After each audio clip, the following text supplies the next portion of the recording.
100 seconds.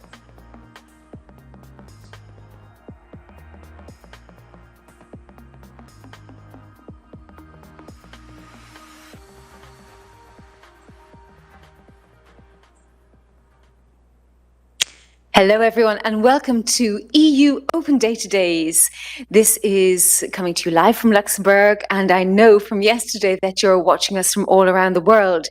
Today is the second day of EU Data Viz 21, and yesterday we talked all about open data. Today is the turn of data visualization.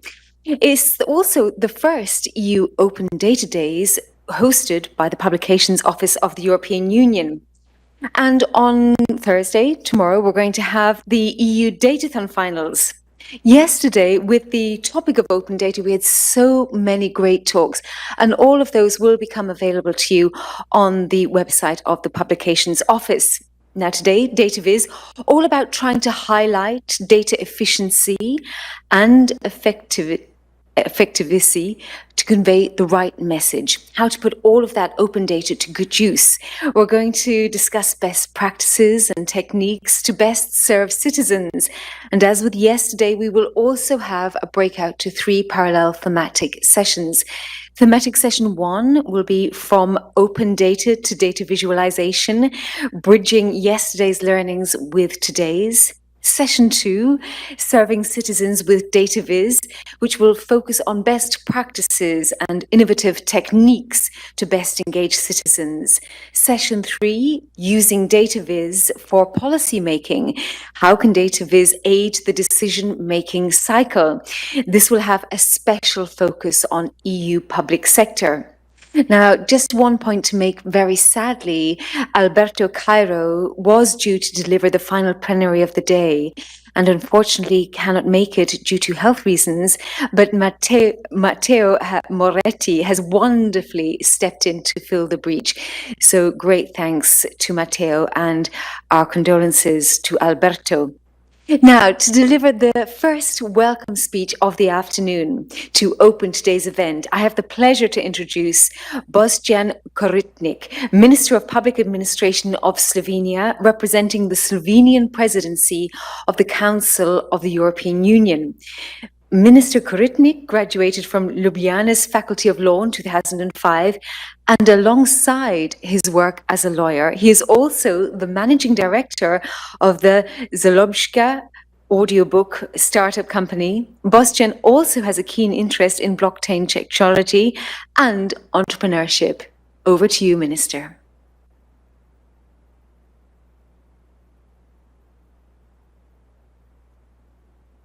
Minister Koritnik, can you hear us? I can hear you. Can you hear me? Absolutely. The floor is yours. Thank you. Ladies and gentlemen, dear open data enthusiasts, participants of the first EU Open Data Days, it is my great pleasure and honor to welcome you to the second day of this unique event to discuss the important topic of data visualization. In Slovenia, we firmly believe that the European Union should accelerate building the next generation technologies such as artificial intelligence and data. AI and data are very important for the digital transformation and autonomy of the Union. And these areas are also the priorities of our EU presidency.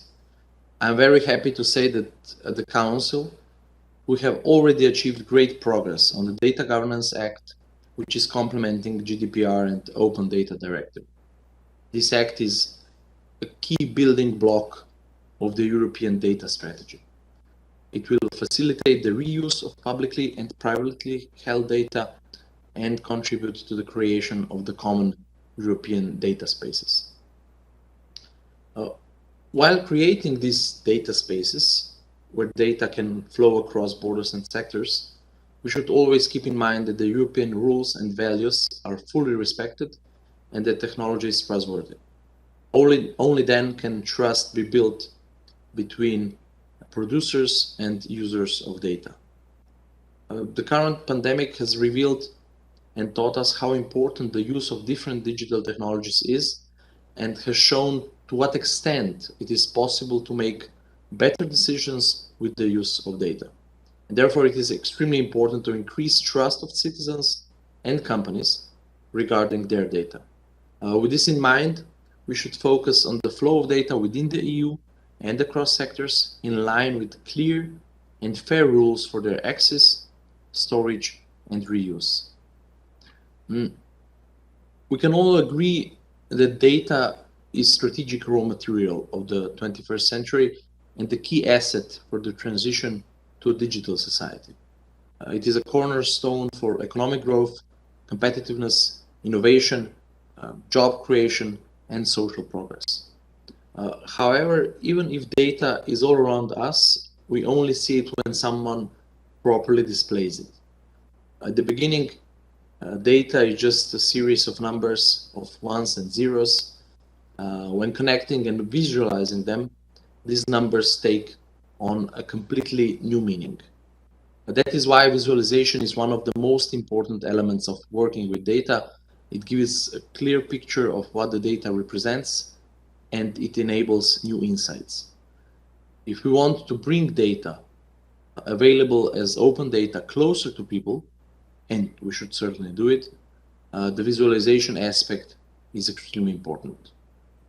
We all know that saying that the picture says more than 1,000 words, and it is true.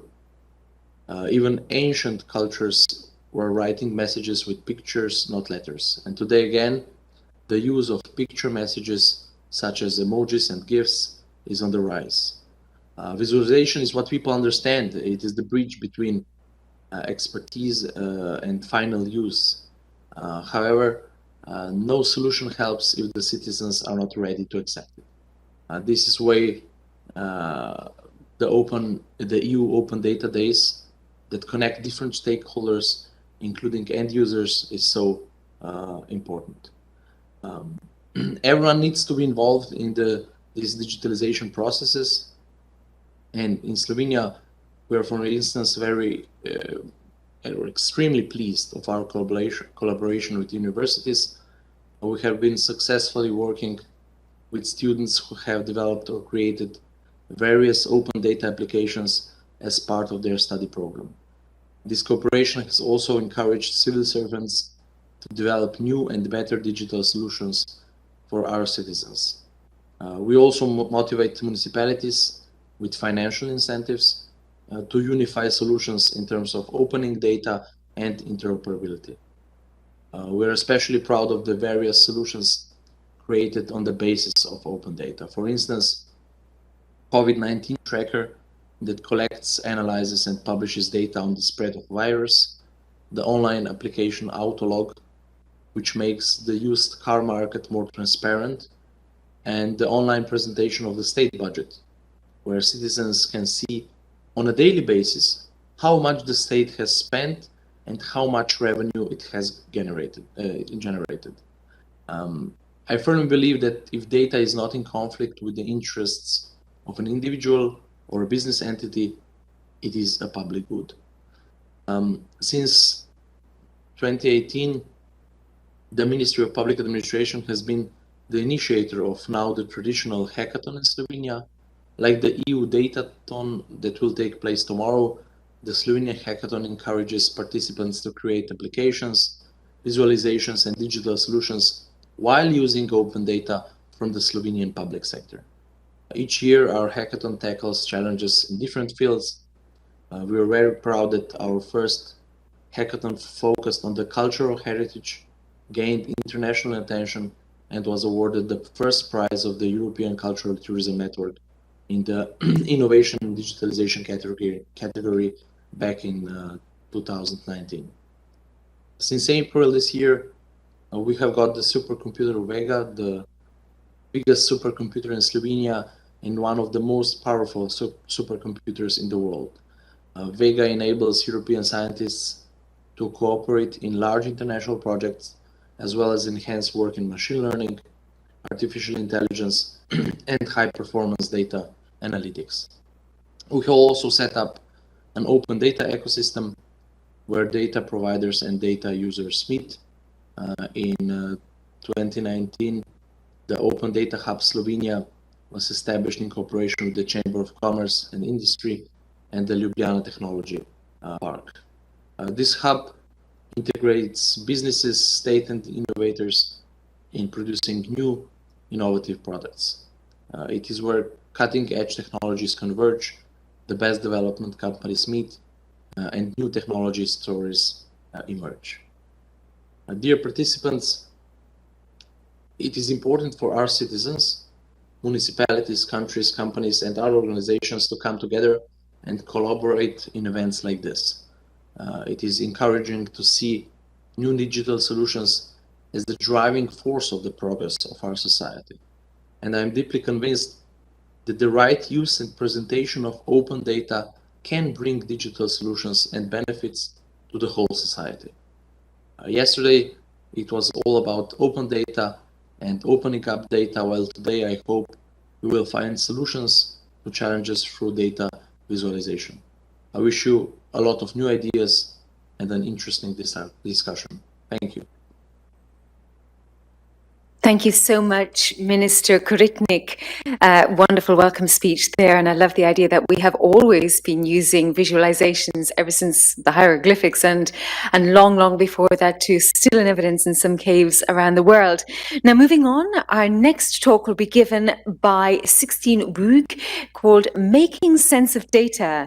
Sixtine is the Deputy Director General in the Directorate General for Communication at the European Commission.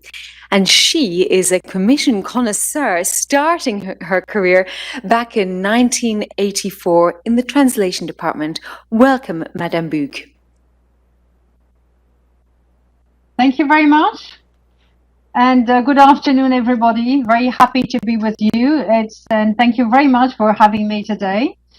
I would like to talk to you about data viz in the European Commission. And first of all, I would like to tell you in two, let's say, points, why do we have data viz and how do we do it? First of all, indeed, as the minister put it, I think that data is the asset of the day. It's the gold mine of today. And but it's a gold mine, and at the same time, it has quite a lot of challenges. And the first is indeed that we have an over-information. So it is absolutely necessary that we digest the data. The second thing, and I think that the minister said that it was used very long ago, and he was absolutely right.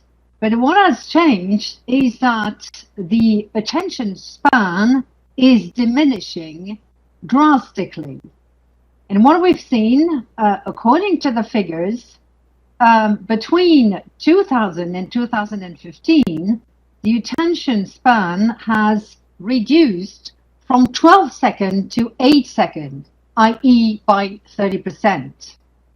So of course, it means that you have to grab attention in a very limited time frame. Something that might be of interest to you is to know that according to Facebook, the attention span for videos is only 2 seconds. At the same time, we see that people, generally speaking, spend 2.5 hours on social media every day. And these are figures dating from 2021, so this year. So if they spend quite a lot of time on social media, you still have to grab the 2 seconds or the 8 seconds that they will give to your data. So it is really a challenge. But for the Commission, it's extremely important. And why is it so? First thing, it is because policy and communication are the two sides of the same coin. You don't have policy without communication, and you don't have communication without policy. But policy making is made essentially of data. So we have to make sure that if data is used in policymaking, it has to be used also in communication. And of course, for the Commission, it's an asset because we have complex topics with complex compromises with 27 member states, and data are an easy way to make our policies understood. So it is why I had privileged these headlines. It is about making sense of data. And last thing, which is important to the Commission also, is multilingualism. You know that we have 27 countries, but we have 24 languages. And the 25th language is dataviz. And this is the Esperanto, but in visual format. So these are the motives why we use dataviz. Can I have the next slide, please?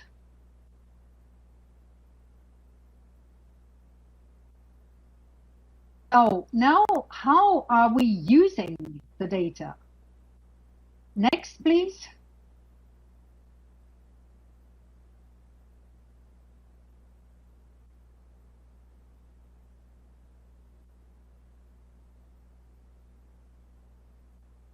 Thank you very much.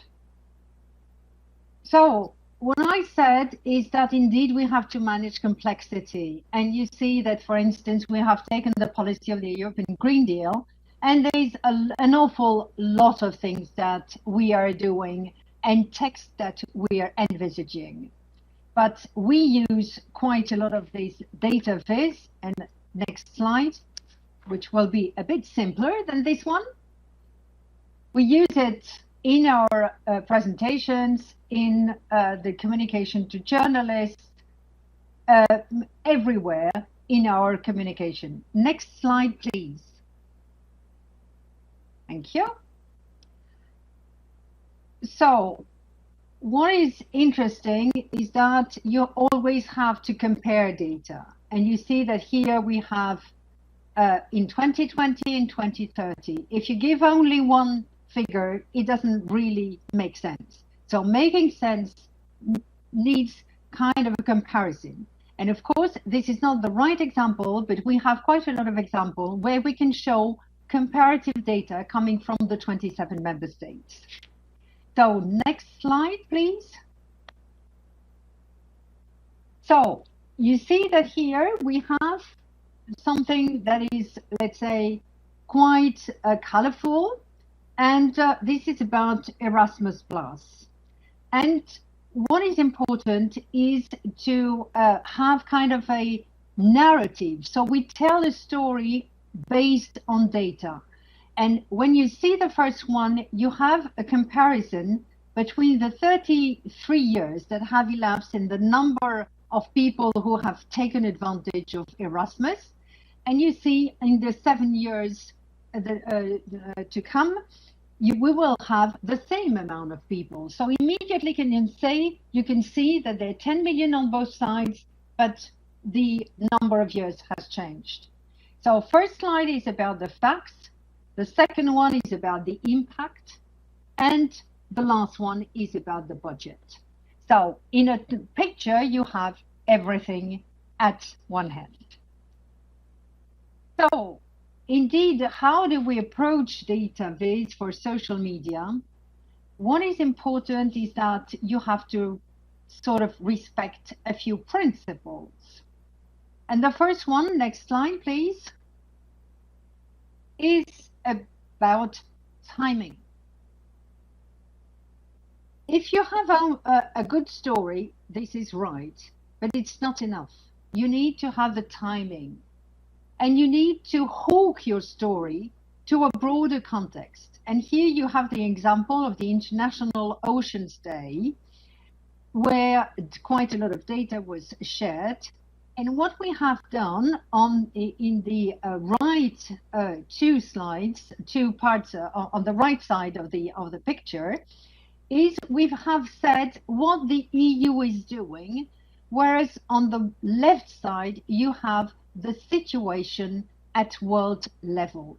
so that you have this comparison between the two parts, I mean, the sub-part of the world, which is EU. So timing is key. Next slide. You have to be also quite selective. And you have to choose the most striking data.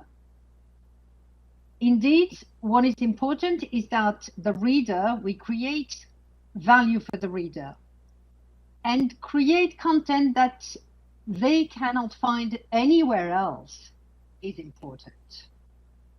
And here again, we highlight the European dimension on the right side, saying that when we see on the left side what is happening at world level, these are the different actions on the right side that the EU is engaging in. It's about satellite monitoring. It's about firefighting coordination.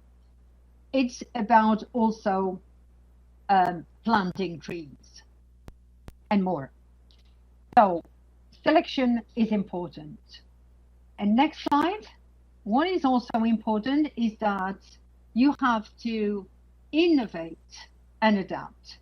And that's why you see this EU Data Crunch is a series that we have developed, which is composed of 3 to 4 slides. Here you have 4, which tell a story. And what we've seen is that the impact was great. We had 40 editions of these Data Crunch on different policy areas, and we had 11 million views with 200K interactions from our audience. So, to conclude, next slide, please. I will say that indeed data is absolutely essential, but it needs to be told in a story, and the story is data visualization. For us at EU level, it's absolutely vital because since we have complex issues to explain, this is the best way to explain and grab attention of readers in a few seconds. But of course, we need to do it in the right way and give the right information to readers. And that's why we are so keen on using this data visualization. Of course, we have to improve by the day because this is a fast-moving area, and we have to adapt and adapt also to the societal changes and challenges. Thank you very much. Thank you so much, Sixtine, for that wonderful and interesting speech. I'm wondering what all of our expert data viz people online this afternoon could make with our 2 to 8 seconds of video information if it was pooled together. It would make for a fascinating viewing, I'm thinking. A couple of questions from our audience. First question to you. Do you think the pandemic has been an opportunity for the European Commission to come closer to citizens in terms of communication? Well, I think that it is, let's say, both a challenge and an opportunity. Of course, I think that this is not, let's say, peculiar for us, but it's for the world. It's more difficult to communicate when you're at distance because what you see is not the same. You don't see what is important in the expression of people. And when you know that when you talk, only 7% of the attention is grabbed by the words, whereas 35% is the tone of the voice, and the rest is the body language. So I think that when you are on screen, it's, let's say, not necessarily the best thing. At the same time, what we've seen is that with the pandemic, indeed, we had more opportunities to have, let's say, political people, to have important people taking the time to discuss with people, because it's easier to be on screen for 1 hour than go to and visit a country and spend time to get there. And so I think that pros and cons, and the only thing is that we have to live with it and to adapt to it.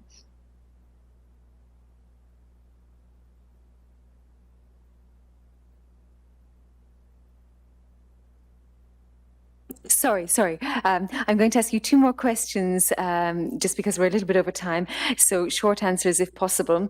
What about older citizens who do not use social media? How can we convey a visual message to them? Well, that's a very good question indeed. But I think that indeed, first of all, I think that there are quite a lot of senior people who are on social media. I don't know exactly the figures, but they're more and more. And you would be surprised to see that it is increasing a lot. But for those who are, let's say, sort of excluded, be it by the way senior or other people, I think that we have to use other means.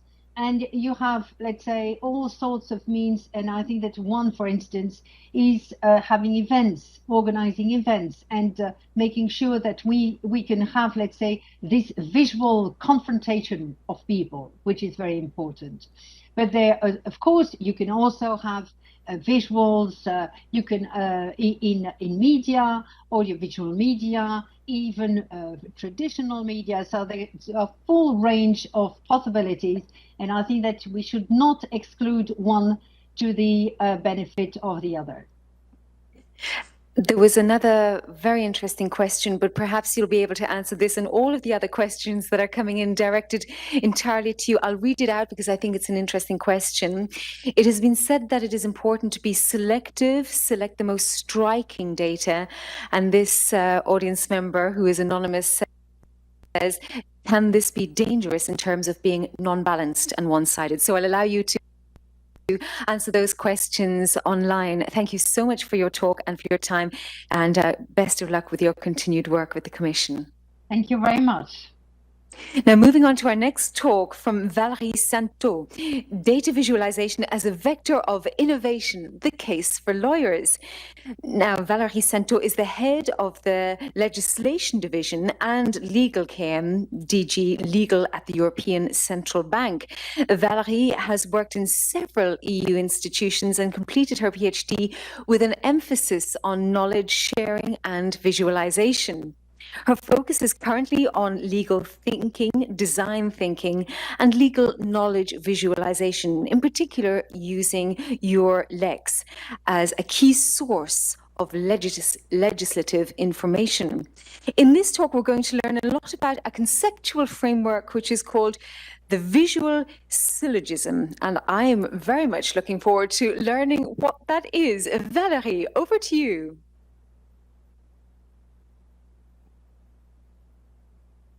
Can't quite hear you yet, Valérie, so if you could just start from the top, we'll hear you hopefully very soon. Okay. Perfect. Thank you very much for having me today, and a special greetings to the wonderful colleagues at the Office of Publications, with whom we work very closely and appreciate the huge efforts to facilitate this pan-European discussion on open data and visualization, and probably global discussion. Allow me a few words of introduction to explain the perspective wherefrom I'm contributing to this conference today. I present to you in several, let's say, integrated capacities as a lawyer, as a European civil servant, as a designer, as a citizen also engaged in the development of a data-driven societal dialogues for the betterment of knowledge sharing in civil society, with very in line with what 16 said a moment ago, the overarching goal to elevate the starting point of the public debate.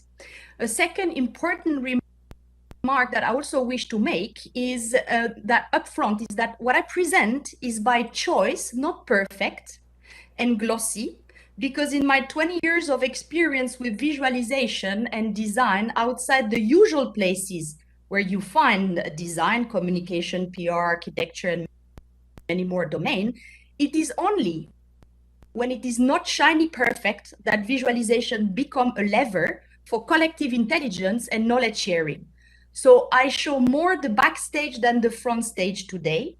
And finally, I also want to underline, as you will see, that I encompass both data visualization and knowledge visualization. To make it simple, data visualization is much more geared toward quantitative and numerical output, while knowledge visualization is broader and include a larger array of techniques and toolboxes to deliver content and visual rendering. So why visualization? To start with, I see useful to raise our gaze a moment and reflect on the bigger picture. Basically, when we look at visualization for lawyers, public and private organizations, in-house department, law firms, it's very important to realize how much transparency by now has become the hallmark of our time.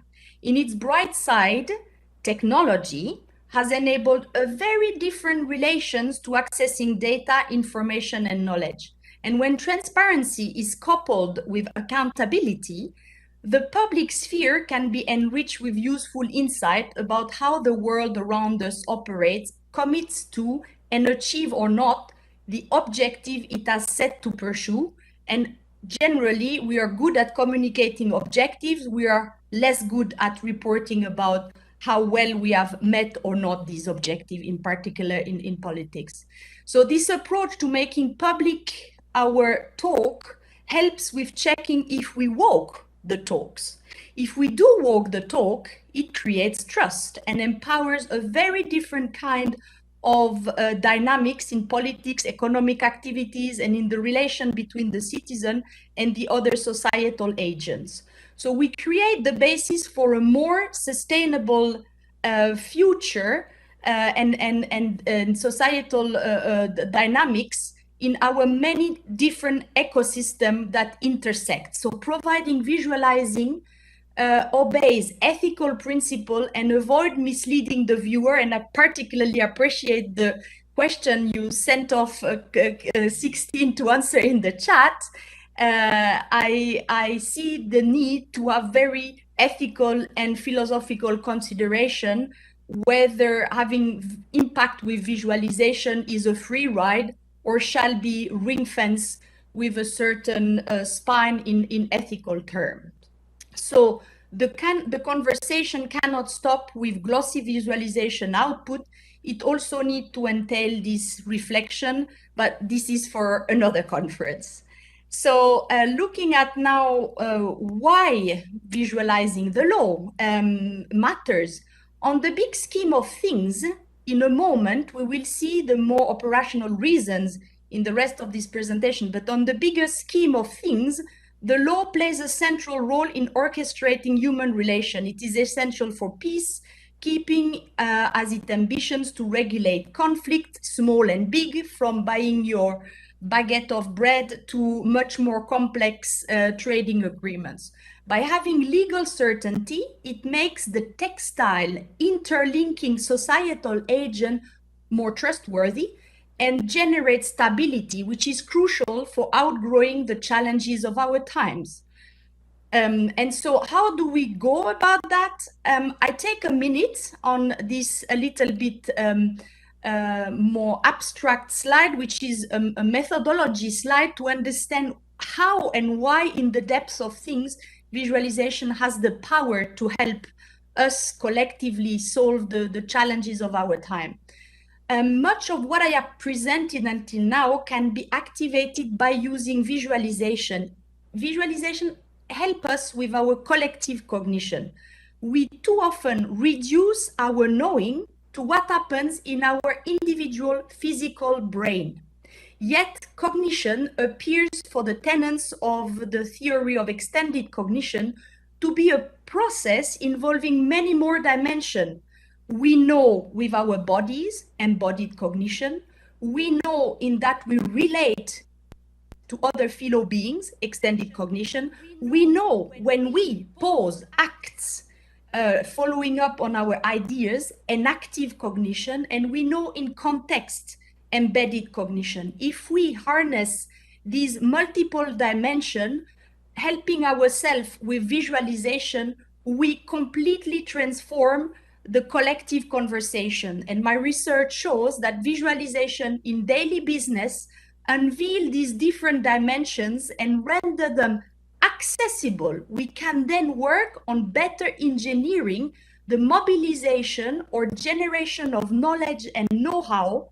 We can tap unused bucket of creativity, innovation, wisdom that if we don't use visualization is only hazardously mobilized and activated.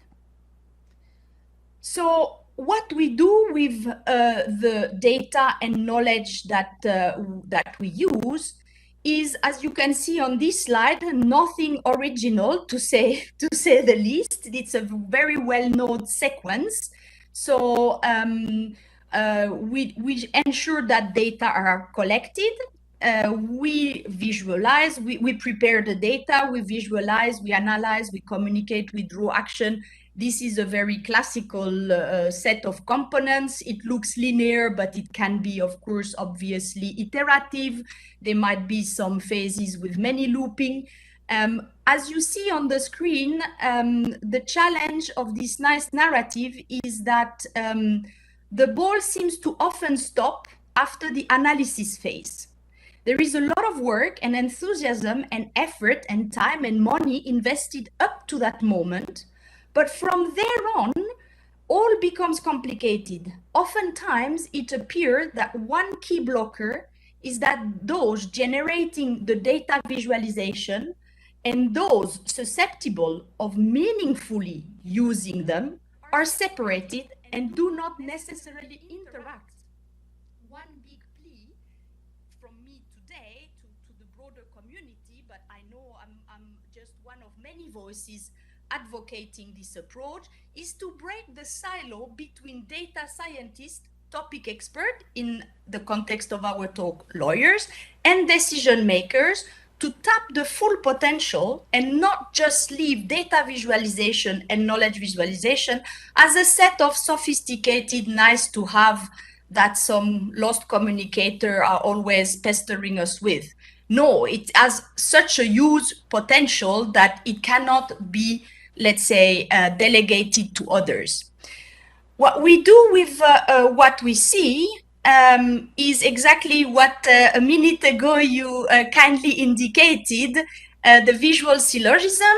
So basically, it's also to bring home, and that's a small tip, to bring home to the lawyers, the thinking as a syllogism is one of the thinking art lawyer apply. If the rule is so and the facts are this, then the conclusion is Z. The same is here. If your problem is X and the data show Y, then we should have a conversation on Z. And exactly to break the fact that data visualization and the added value of data visualization stop at the moment of having conversation that would become committal on action planning. So that's it for the visual syllogism. There would be more to say, but let's continue to discover concrete example. So zooming ever closer to some of these concrete examples, let me expose briefly the way we have worked on data visualization using data from Urlex database.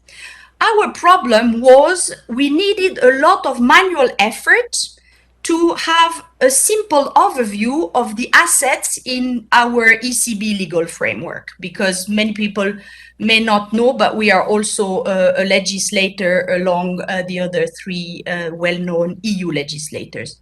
So recently, we're celebrating the 20 years of the ECB, and we could not manage by the click of the button to draw a list how many legal acts are in force. We have it, that's not the problem, but it was requiring quite some efforts. How many regulation, decision, recommendation have been adopted, but also have been amended, have been repealed, have been recast by the ECB. So we realized that we would benefit from looking at our legal framework from a more quantitative perspective.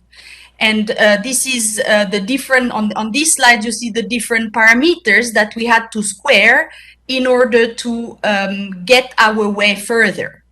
And as an anecdote, we quickly understood that we needed to work on creating clear taxonomies to access complete and high quality metadata that we could not save also on a lot of definition work with a strong legal character. We could never have delegated that to a data scientist without either an extremely integrated conversation, or even better, to have a very competent legal analyst who knows the legal dimension and are versed into data science to actually realize the following. If you would ask ECB and regulation in a standard search in Eurlex in September 2020, you would get 1,100 response items. And it takes a split of a second to draw the conclusion that if you are not knowledgeable about our framework, nothing to say if you are not a lawyer, you need to have a certain understanding that the ECB has adopted 111 regulations since its creation. But this is not the case. It has adopted 25 regulations, and we know regulation have primary effect in member states, and we work with the relay of the central bank, and we are not having so many legal acts that have these direct effect at national level. So there would be a misrepresentation if somebody, not knowing exactly how it works, would not have worked with the data scientists to actually decompose the whole question in data, information, and knowledge, so that we use the difference for me between data and information crunching versus knowledge visualization is that to shift to knowledge visualization, you do need human cognition and some potentially explicit but oftentimes tacit knowledge brought to the discussion table. So when we continued our journey, we in the end decided that the set of data that we had crunched was far too rich and far too useful to just be left for internal purposes, and we created the first institutional corner where you find, and if you go online, eurlex.europa.eu, under institution bank, you see what we call visual navigation. It's modest, but it exists, it's there, and it has shown extremely great potential. You see that the bar chart are really not fancy, but are very rational choices because they ensure that the backend runs smoothly and is real-time up to date. And all the bar are interactive, and then you can continue your search journey further down the line, and you get at a glance in a couple of graphs the entire anatomy of the ECB legal framework by topic, by year, by type of acts.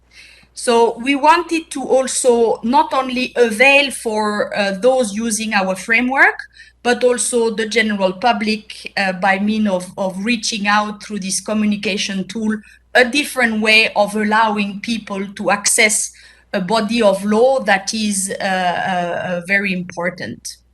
So when you look at these different projects, so thanks to this project and the excellent cooperation work with the colleagues at the office, we now have a useful piloting tool to continue the journey of zooming and drilling and combining qualitative textual analysis with quantitative data visualization to generate understanding and insights for the whole, for our colleague internally, but of course for a much broader public.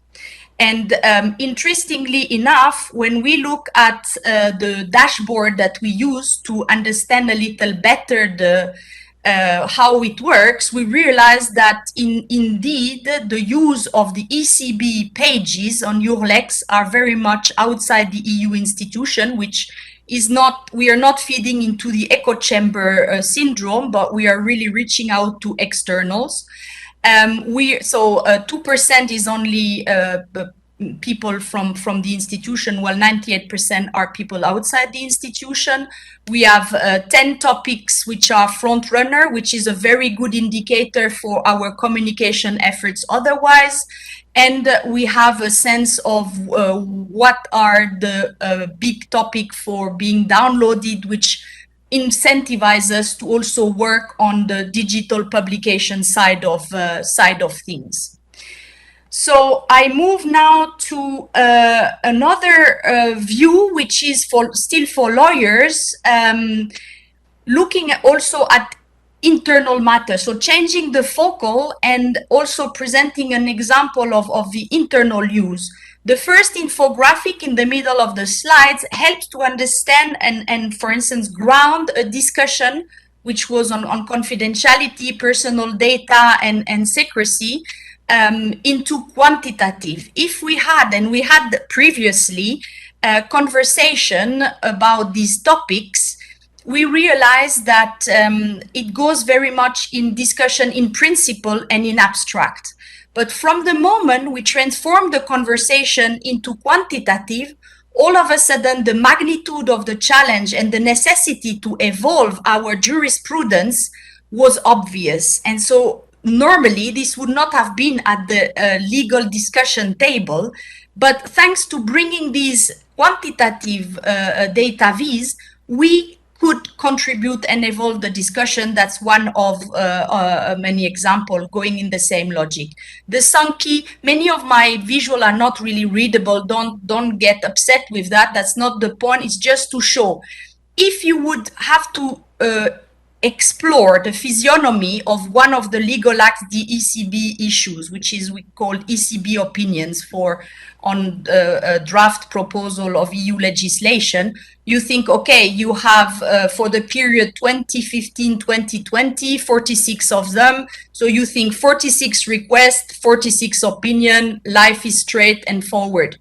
But it's, of course, much more complicated. You can have different type of acts that are subject to our opinion making. You can have one or several institutions requesting our advice. And then you have only out of these multiple variables, only to output opinion and letters of non-issuance. And by using a simple Sankey, we could then highlight the complexity and appreciate also some discussion on the workload generated by ECB opinion making.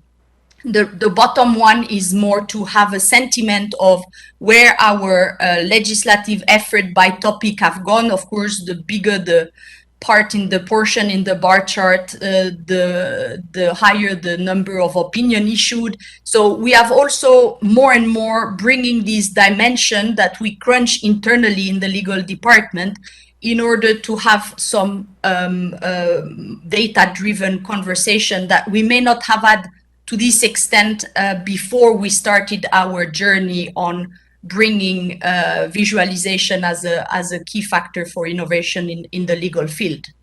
So the next part is also another example that's more about knowledge visualization. So we have tons of very interesting notes, speeches, legal opinion, legal advice, and it's very tedious to really look sometimes to long inventory or to enterprise content management system, but you can use visualization to make this sort of knowledge much more alive and much more accessible. So here, using the visual metaphor of a tube map, we could design an overview of 5 main topics.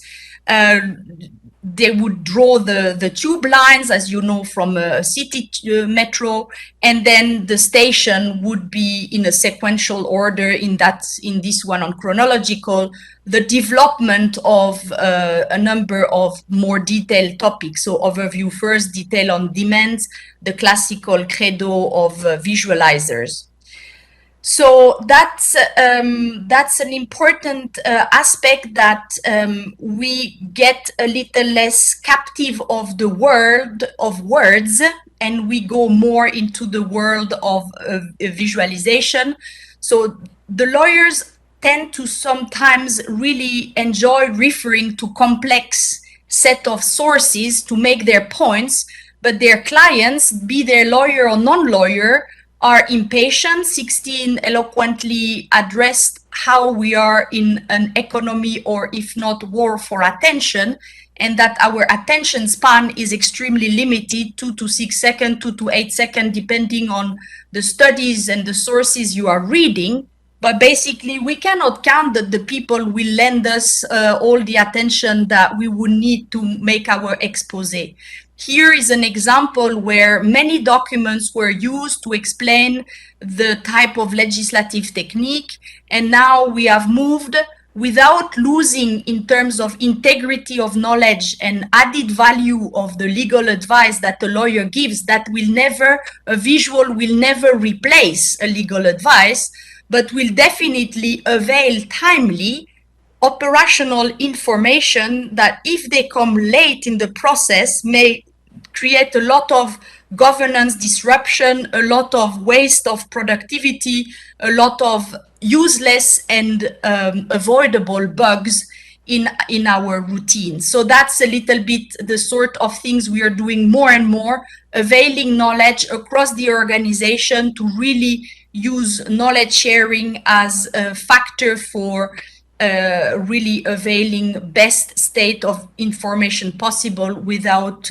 wasting too much of the precious time of our counterparts.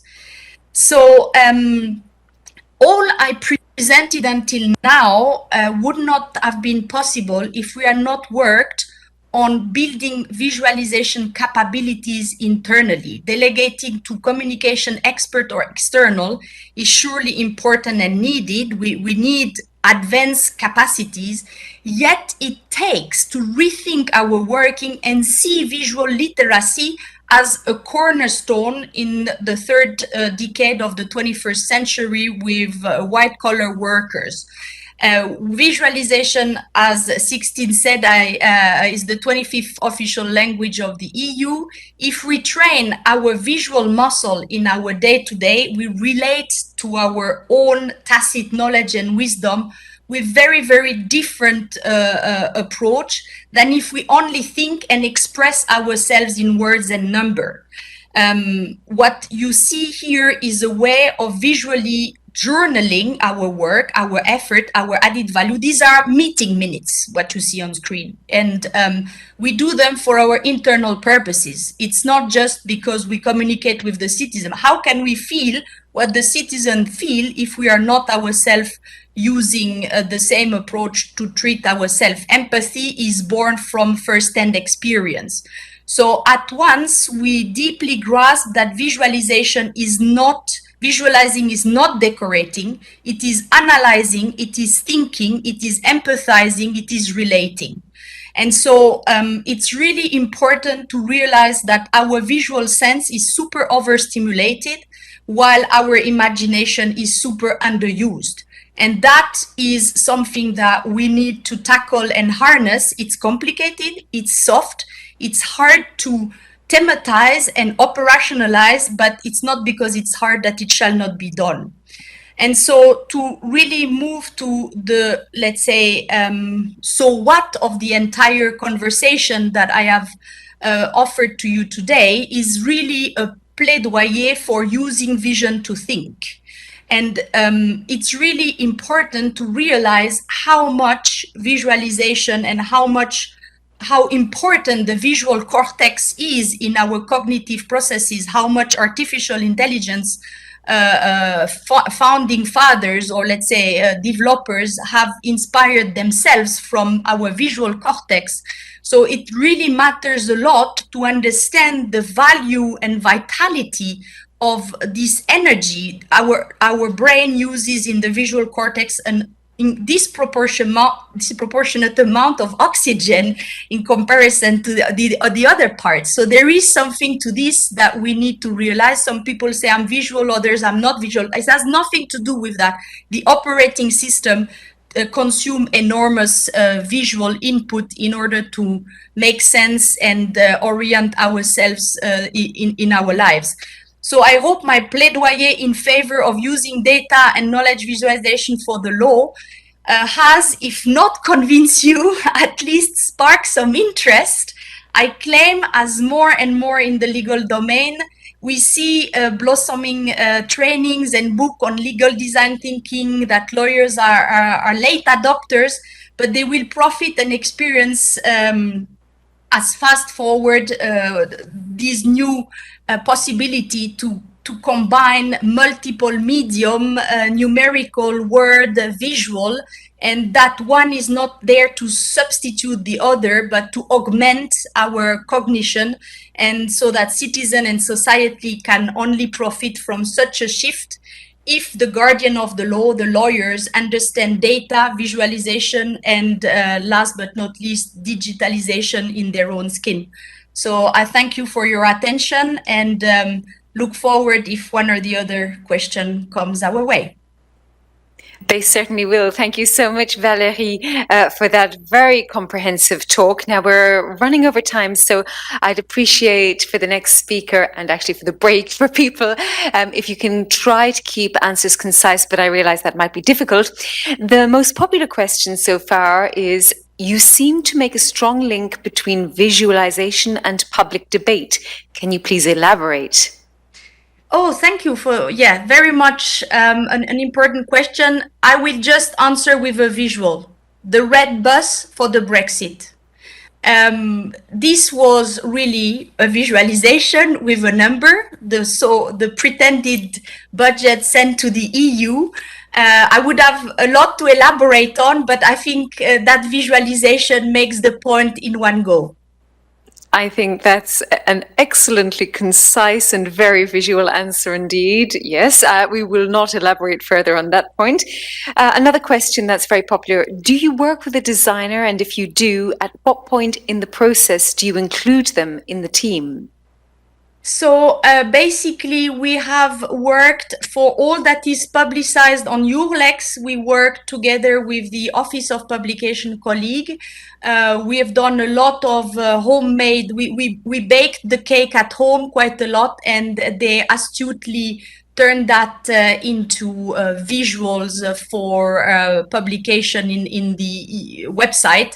Otherwise, for internal purposes, we have used communities of practice, so-called legal hub, and we do peer-based intravision and peer learning, and here and there we invite trainers to grow the capacity, but we believe that this is a skill that needs to be mastered by the people in the team versus outsourced, because you cannot separate thinking from designing. You need to intertwine, and we prefer a little less glossy and shiny, but more integration.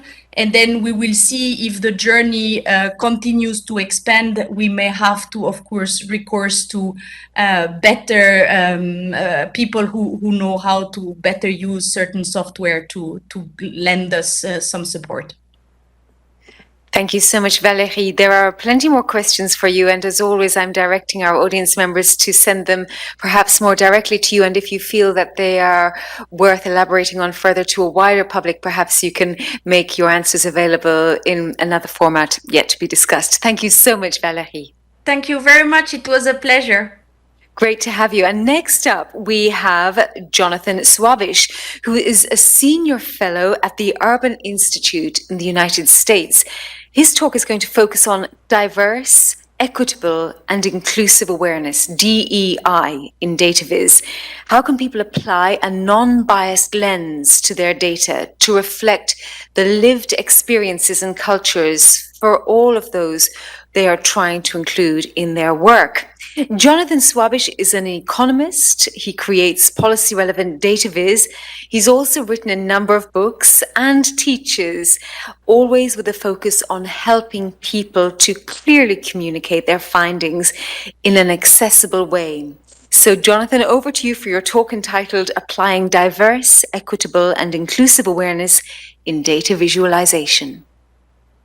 Thank you so much. Good morning, everyone, or where I am, good afternoon or good evening, depending on where you are. I'm going to talk about this work, as was mentioned, on taking a racially equitable approach and awareness to our data communication efforts. Because for those of us who are working with data, collecting data, analyzing data, and ultimately communicating data, it's really imperative for us to reflect the lived experiences of the people and communities that we're focusing on and that we're communicating with. And this work is joint with my Urban Institute colleague, Alice Fang, where we interviewed more than 20 different people across the United States to get their experiences with taking this more diverse and equitable approach to their work. Now, this work, of course, came out of the Black Lives Matter movement and a lot of the racial justice protests here in the United States over the last 2 years or so. And after the murders of George Floyd and Breonna Taylor and far too many others, we thought about how could we, as people working in the fields of data communication and public policy, contribute to this discussion. And we thought, because data visualization is so powerful, as you've heard already today, we thought that this would be an area in which we could talk about how we as data communicators could take a better approach to our work. Now, I think it's important to just do a little level setting before I get further into content. I am a middle-aged, unfortunately this far into the pandemic, feel more middle-aged than ever, a middle-aged white male here living in the United States. So my lived experience is obviously going to be very different than your experience in other regions of the world. It's also going to be very different from other people here in the United States. Now, I am a Jewish American. I have had my experience with anti-Semitism, but that, of course, is a very different experience than perhaps not being able or being fearful of walking down the street at nighttime or being afraid of what might happen if I'm pulled over by the police. But that being said, as someone who spends a lot of time in public policy research, someone who visualizes and communicates data, as just a member of society and as a husband and father, I think it's really important for us to be having these conversations because, as I said, as data visualization grows and becomes more powerful and more important, we need to be thinking about how we can integrate these concepts of diversity, equity, and inclusion into our data visualization work. Now, I'm going to talk about 4 different practical areas that I think you can use in your everyday work right today, this afternoon or this evening. You'll be able to go back to your work and hopefully employ some of these strategies. What we're not going to talk about, what we don't talk about in detail, are visualizations that are explicitly racist. So as an example, this visualization is a map of Chicago, Illinois, here in the United States. It was created by a federal agency in the late 1930s and 40s called the Homeowners Loan Corporation. So the HOLC was responsible for assessing mortgage risk in different metropolitan areas of the United States. And they created a set of these maps for each of these different metropolitan areas. And these maps are known as redlining maps. It might be a term that you've heard. What you see in this map is the green and blue areas of Chicago were deemed to be low risk, so more attractive neighborhoods for people to buy homes and to live in. A neighborhood, however, earned a red color if any Black or African American person lived in that neighborhood. And it didn't matter if it was a single middle class family homes, didn't matter really the quality of the neighborhood. As long as a Black or African American person lived in that neighborhood, it was deemed a higher risk or less attractive neighborhood. And so many of us may not actually see a map like this and see it as being explicitly racist. But these maps have had a long and enduring impact on the wealth accumulation among Black and African American headed households in the United States. And so I want to show you a description of this map that the HOLC wrote, specifically about this map. And I'll give you just a moment to read this quote. And I think we could all agree that this sentence is explicitly racist, but that's not necessarily the case for how people look at visualizations. But it is true that visualizations can be explicitly racist, and they can have important and enduring impacts on people and communities. So, as I mentioned, we interviewed more than 20 different people for this report across the fields of research, public policy, data journalism, and what we found was an underlying through line, an underlying theme of demonstrating empathy for the people and communities that we're visualizing and that we're communicating with. And I want to sum that up by this quote from Kim Bui, who's a data journalist based in Arizona. Kim told us She said, if I were one of the data points in this visualization, would I feel offended? And I think that's a really easy way for us as people creating visualizations to think about how we use colors, icons, words, whatever we create in and around our visualizations. Would I, as the person being represented, feel offended by being shown, by seeing myself in that visualization? So as I mentioned, I'm going to talk about four areas. I'm talking about four areas that I think we can all use in our visualizations today. So I'm going to start with talking about language. And one of the things, at least here in the United States, that we tend to focus on for many communities is using people-first language. It's not for every community, but for many communities, we use people-first language. So instead of saying disabled people, we might say people with disabilities. And the challenge, of course, with language, and I, of course, I'm taking primarily a US-centric view in this entire body of work, so there's going to be differences across the world and across region and nationality. But the thing about language is that it's always nuanced and it's evolving and it's changing. So words and phrases that we use today may not be words that we use tomorrow and may not be words that we used in the past. I'm going to give you a quick example here from the United States experience. First, let's look at this simple sentence. And I'm just going to give you a second to read both of these sentences. And what you can see here is the very subtle change in the tone and the implication of this sentence. In the first sentence, the onus or the responsibility is placed on Black people. Why are they so less likely to receive loans from the bank? What is it about them? What is the blame placed on Black people? Whereas in the second sentence, we talk about we ask really, why are banks less likely to give loans to Black people? What is it about the banks that that have this practice? Let's talk about describing Hispanic and Latino people here in the United States. So for many years, last several decades, we've used the terms Hispanic and Latino. And more recently, we've used this term Latinx, which gets away from the binary gender description, but can also be a little harder to say, both in English and in Spanish. And so the question is, as so many more people and organizations use this term Latinx, is that a term that people who identify as Hispanic and Latino actually prefer? Well, it turns out that we have some evidence about this. So back in August of 2020, the Pew Research Center did a survey of people who identified as Hispanic and Latino, and 2/3 of them said that they thought that the word Latinx should not be used to describe their population. Similarly, just a few months ago, in July of 2021, the Gallup poll did a survey, again, of people who identified as Hispanic and Latino, and asked them about their preferred terms. And as you can see here, about 23% preferred the word Hispanic, 15% Latino, and only 4% preferred the word Latinx. So we have some evidence already from these two questions that people in this particular ethnic group do not prefer that term. Let's take this one step further. Gallup then asked a follow-up question and said, okay, if you had to pick a term, what term would you choose? And among those, again, people who identified as Hispanic and Latino, 57% said they preferred the word Hispanic, 37% said they preferred the word Latino, and only 5% said they preferred the term Latinx. So while we've seen a growth and an increase in the popularity and the use of this term Latinx, we now have at least 2 data points where that term is not preferred by the population that it is being used to describe. And so more recently, we've seen an evolution away from the word Latinx towards the word Latine, which is also gender fluid, but also is a little bit easier to pronounce in both English and Spanish. All right, now let's get to language in data visualization specifically. What you see in front of you is the top third of a Tableau dashboard. There are 3 bivariate choropleth maps in this dashboard. The first one is for people who identify as Black. There's another map I'm not showing here for people who identify as Hispanic, and a third for people who identify as white. Let me first give you just a Data Viz 101 on what a bivariate choropleth map is. So a choropleth map is a map in which we shade the geographic regions, it might be state or country or whatever it might be, using different colors. In this map, what's called a choropleth map, we're shading the states in the United States based on their unemployment rate. So states with a lower unemployment rate have a light blue color, and states with a darker color have higher unemployment rates.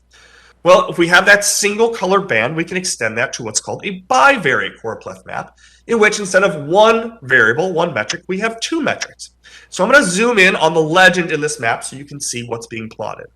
So on the vertical axis, we have the poverty rate, where we go from that light purple to the darker purple. And along the horizontal axis, we have the density of people who identify as Black. And so counties in the United States that have a lower density of Black residents and a lower poverty rate are in that light peachish orange color, mostly in the middle part of the country.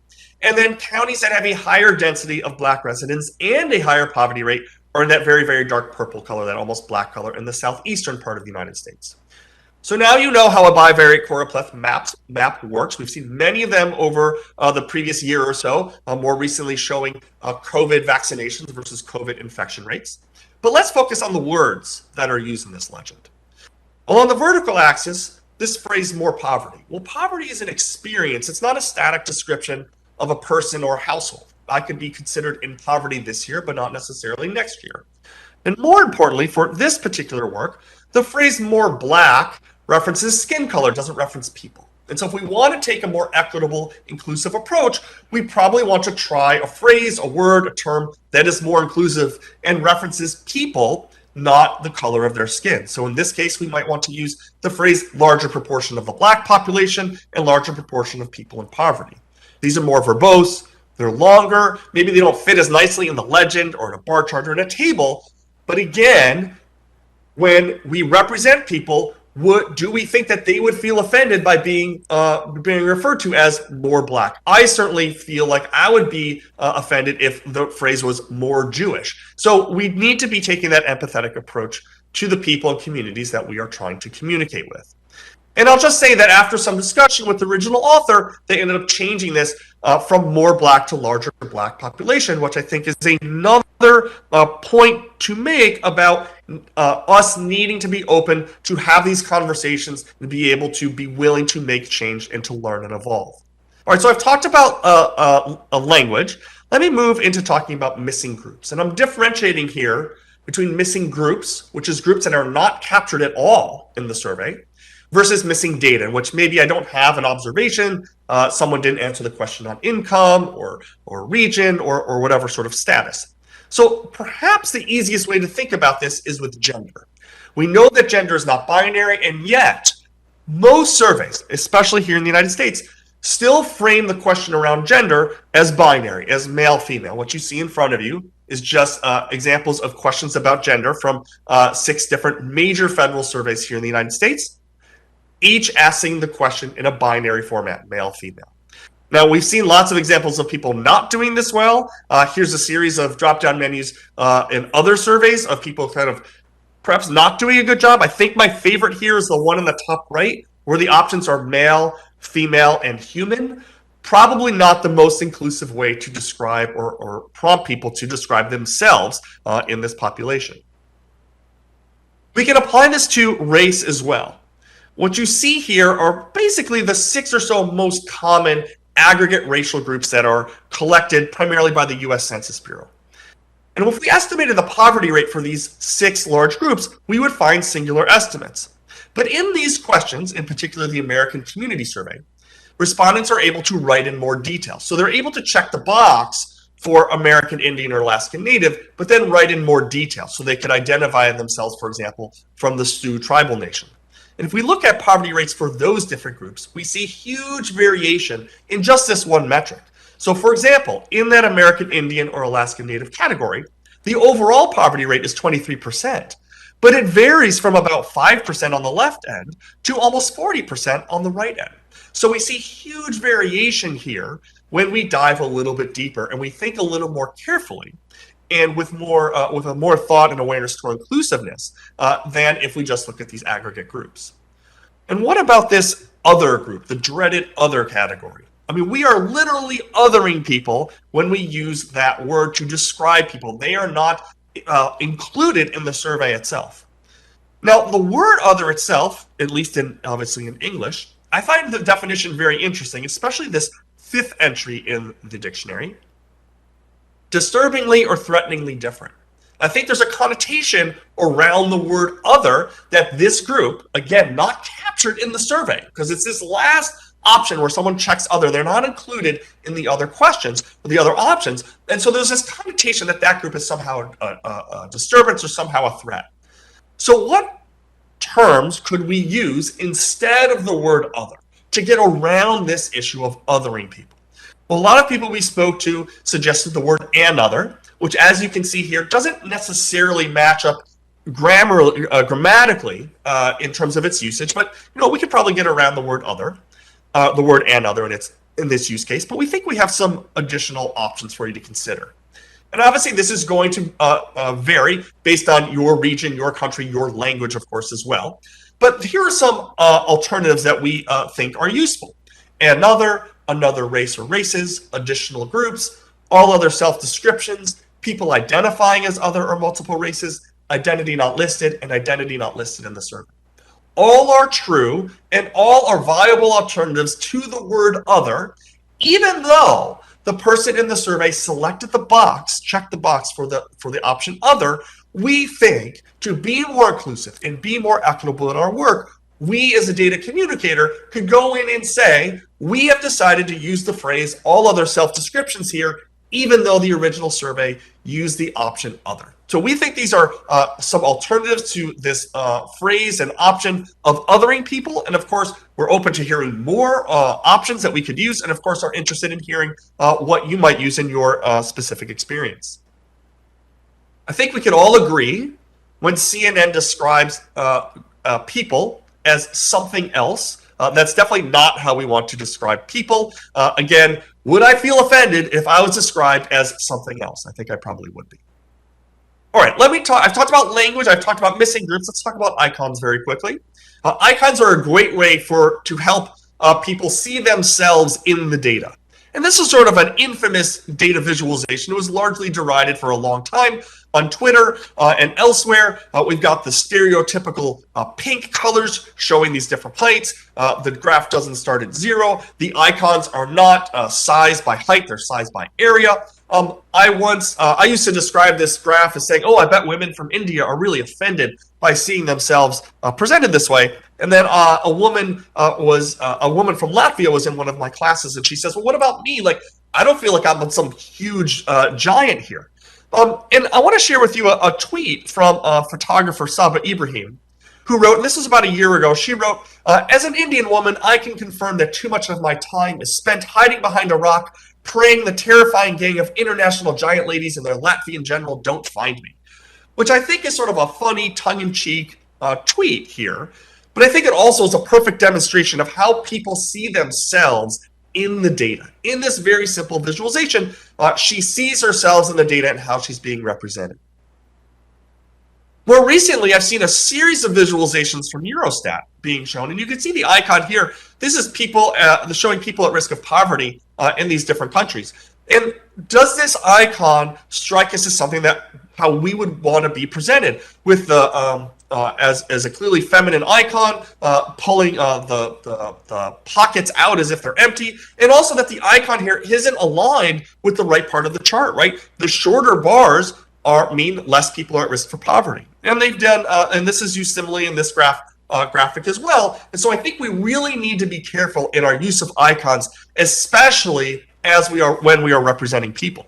And even just more generally, we see sort of disturbing or stereotypical, I should say, use of icons. If you go right now and search for nurse icon in a Google image search, you'll find page upon page of icons that we would particularly identify as feminine. And similarly, if you did a search for boss icon, you would see page upon page of icons that we would identify as masculine. And so there is still this gendered, racial, ethnic categories, default categories that are being shown to us and promoted to us. But again, icons can be useful, and they can lend themselves to helping people see themselves in the visualization, as opposed to, for example, a bar chart, which is these abstract rectangles, abstract shapes. Can we use icons to help represent people and help people see themselves in the data, which can be very important. But again, we need to be careful with how we represent people and how we can do so in an equitable and inclusive way. So I've talked about language, I've talked about missing groups, I've talked about icons. The last thing I want to talk about is color, because color is so important in the data visualization toolkit. And again, I'm going to demonstrate this with an example. This is a Tableau dashboard. I'm going to zoom in on the legend in a second so you can see it in more detail. This is a Tableau dashboard from the Massachusetts Institute of Technology looking at diversity in their student body. And so in the line chart on the left, you can see changes over time. And in the stack chart on the right, you can see the distribution of different students by race and ethnic category by different colleges or departments within the university. So let me zoom into the legend here so you can see what's being represented. So we have 9 different categories here. In the top left, we have students who identify as Black or African American in the dark red color. The bottom of that first column, we have students who identify as Asian. And in the right column, we have 4 other categories: students who are white in the blue square, and then international students and students who don't identify their race in the shades of gray. Okay, there are at least 2 problems with this legend. The first is that all students of color are lumped into this sequential color palette from light red to dark red, whereas white students are in the singular blue color, which implies that we should be comparing all students of color to students who identify as white, making white the norm, making white the default, right? And so we want to think about, why is that selection being made? Why should we be comparing all these groups to white students? Why should white be the norm or the default? There's a more important problem here. If we go back, if you recall, to our choropleth map, where we had the sequential color palette, lower unemployment rates with the light blue color, and higher unemployment rates with the dark blue color, that sequential color palette is being used here. And in this case, it implies that Black or African American students are somehow greater than or more than students who identify as 2 or more races, which is certainly not an implication that we want to have in our visualizations. So after a little bit of feedback on social media, MIT changed the dashboard. You can see the new version here, and here's the zoom in on the legend. You can see again that now we have 4 or 5 groups in these shades of blue, so it's a little bit better, but we really haven't got to individual categories. We're still sort of comparing groups against one another. Now, I'm not saying it's easy to pick out 9 separate colors. I can pick out 9 separate colors from the Color Brewer tool, which is one of the more popular tools here. But you can still see that we have shades of green and shades of blue, so we really haven't gotten around this particular problem. So one thing that we can all consider when we have these multiple groups on a single graph is whether we can break them up, whether we could use a small multiples approach instead of having to compare each of these groups against one another. So as just one single example, this is from Bloomberg, more recently, showing these percentage of workers for each of these different racial groups, not on the same graph where perhaps we try to compare them against one another, but more look within each of these racial groups. So I hope this was useful. I hope you'll be able to use some of this material, some of these lessons in your own work. And I want to remind you, especially for those of us who are inclined to be quantitative researchers, quantitative visualization experts, that we always kind of end up sitting behind our computer and typing in our data and writing our code and making our visualizations. But it's always important to remember that data are a reflection of real people. They're not just a sterile abstraction. And so as you think about focusing on and communicating with different people and communities, think about how they see themselves in your data. And if we can take that more empathetic approach to our own presentations and our own data visualizations, we will be able to put some good out in the world and help more people see themselves in the data. So thank you very much, and I hope you'll enjoy the rest of today's conference. Thank you so much, Jonathan. It was a fascinating talk, lots of energy, lots of lovely colors and diagrams. And I particularly liked CNN's use of something else. That's quite extraordinary. Great questions coming in. One question here that's very popular. What resources or guidelines are available to know more about the sensitivities related to diversity and learn how to apply the related rules to data visualization? Yeah, that's a great question, and I'll have to say that there isn't a lot of work in this topic. We have written this long report. It's about I don't know, 40 or 50 pages that goes into detail on all the topics that I mentioned, plus many others, some that are broader to the field of research and data visualization. And we have a long list of references and resources in that document that you can use, and I'll post the link into the chat window in just a moment, that you can use, that different groups sort of attacking this question, this problem from different angles. But when it comes to data visualization specifically, we think this is one of the first pieces out there, and we hope that it becomes one of the cornerstone documents that we can all use to think about taking this approach going further. Thank you. We've got so many more interesting questions. You've raised so many interesting points and subtleties in this topic. The next most popular question is from Wolfgang Egner, who asks, great talk with many interesting aspects to consider. Regarding the point of variation, what representation techniques would you recommend to show variation without getting too technical or complex? Yeah, that's a really nice question. You could see in the visualization that I showed a little Wilkinson dot plot where I have the major groups are shown and also showing the variation within those groups. So that's one way to do it. I mean, you could use lots of other visualization techniques that get at the distribution, like a box and whisker plot or error bars. But the thing about that is it doesn't help people necessarily see the data, right? See the individual data. So I like that dot plot approach. I also like B-swarm charts, which are similar in some ways, where you use individual dots for individual groups. Of course, the difficulty here is in that particular data set, I had about 140 different groups identified. What happens when when those categories get much bigger? How do we represent those groups? And how do we talk about the fact that and even sort of the next step is thinking about some of those groups that I showed have, maybe 100 people identified in some of those groups, and others had tens of thousands of people. So from a statistical perspective, how do we make those comparisons to make the math and the science and the statistics actually truthful? And I think that's a challenge that we still have to consider. We still have to think about. Because it's really important to be considering the sample size as we're representing people and data. But I think to the specific question about data visualization types, I think as we can consider visualizations that are showing the individual, in terms of groups, individual observations, so that our reader can see that we're aggregating here to get into this final number, but there's more variation going on within each of these aggregate categories. Thank you so much, Jonathan, and wish you the very best of luck with the work that you do. You clearly love it, and I'm quite sure you'll have a number of people watching this afternoon racing after your books, which are on the market. Thank you so much. Thank you so much. Take care. Thank you. And now it's time for a very well-deserved break. We'll be back at 3:30 precisely, so that gives you about 12 minutes to make a cup of tea, to race for a bio break, or to do a little bit of networking with Swapcard. So choose your 12, 13 minutes wisely, and we'll see you back here precisely at 3:30.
Hello, everyone, and welcome back to this thematic session. Hopefully, you've chosen the thematic section that you want. This session is from open data to data visualization, following on very much from yesterday. And just in case you're in the wrong session, just to remind you, session 2 with Chris Burns, serving citizens with data viz, and session 3 is with Jennifer Baker, using data viz for policy making. So back to our open data to data visualization session.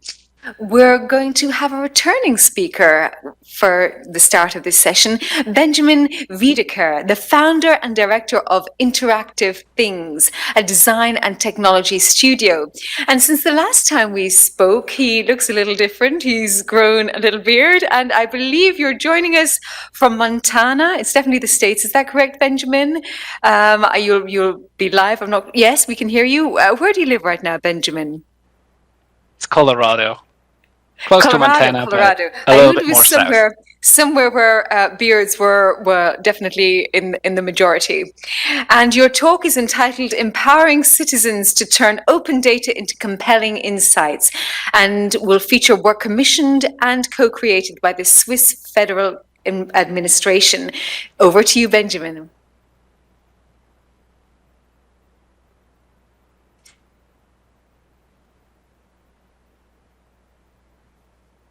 All right. Thank you so much for the introduction. Quick thumbs up that the slides are visible. Yes, they are. Excellent. Thank you so much. All right. So, as I've been already introduced, my name is Benjamin. I'm the co-founder and managing director of Interactive Things. We're a design studio for human data interaction. And today I would like to talk about how we can empower citizens, not only with open data, but how they can actually use open data, so how they can turn it into insightful visualizations. And the example that I'm using to talk about this is a new open data portal that we have built for the Swiss Federal Office of the Environment. We call it Visualize. It's accessible at visualize.admin.ch. And the idea behind this new platform was to create a self-service interface that empowers users to visualize open data. It has sort of like smart defaults built into it. It has design best practices built into it. And it provides sort of like a series of options to share and embed the visualizations in order to sort of like boost the insights that can be gleaned from within that data. Before I jump into how we've built it and why we've built it, a brief context of where this new tool sort of like lives within the communication chain of the Federal Office for the Environment. So the Federal Office for the Environment produces a series of different data products. We start at the very bottom where they sort of like obviously like measure and conduct surveys and collect observations. And all of that raw data is oftentimes published as specialized databases that are merely or primarily focused for experts. One layer up, so like one step of refinement up, we have sort of like base data, which is cleaned, open, accessible data. And that data is both interesting to the general public as well as to domain experts. And that is being published as open data on opendata.swiss or as geospatial data on geo.admin.ch, and now also as visualize.admin.ch. And then sort of like the last step of refinement is curated, aggregated data in the forms of figures, tables, graphics, maps, and so forth that are oftentimes being used in reports primarily geared towards the public. So this is roughly the ecosystem where visualize.admin.ch lives. So the question that we have to ask first, obviously, is like, okay, why should we build a new interface? What are the barriers that we currently see in the open data user journey? And I'm using this very simplified open data user journey here, where a user first starts with a question. So they have a question or they have a task at hand where open data could be useful to help answer that question or complete that task. Next, they go look for the right data set to help them answer that question, right? So identify the right data set that will help them complete their task. And then finally, completing the task. So answering the question, using the data to do so. Maybe a little bit overly simplistic, but let's use this as a sort of like guide for our journey today. So currently, OpenData.Swiss does this in the following way. So you land on the website, you have a big catalog, you can search, you can browse to identify your data set. When you have found the data set, you can learn a little bit more about the data. It provides meta information, so like it helps you get the context around the data set. And it even provides you with a sort of like a short preview of the data structure, and you can quickly look into the distribution of the data with sort of like a basic chart. So that helps to get a glimpse into the data set.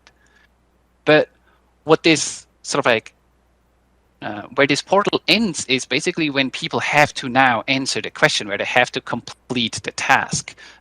So if we merely want to give data into people's hands, then OpenData.Swiss already does this task masterfully. But if we aspire to support people in reviewing the data, analyzing it, understanding it, and apply it to answer their question and complete their tasks, then we realize that we have a few more barriers to move out of the way.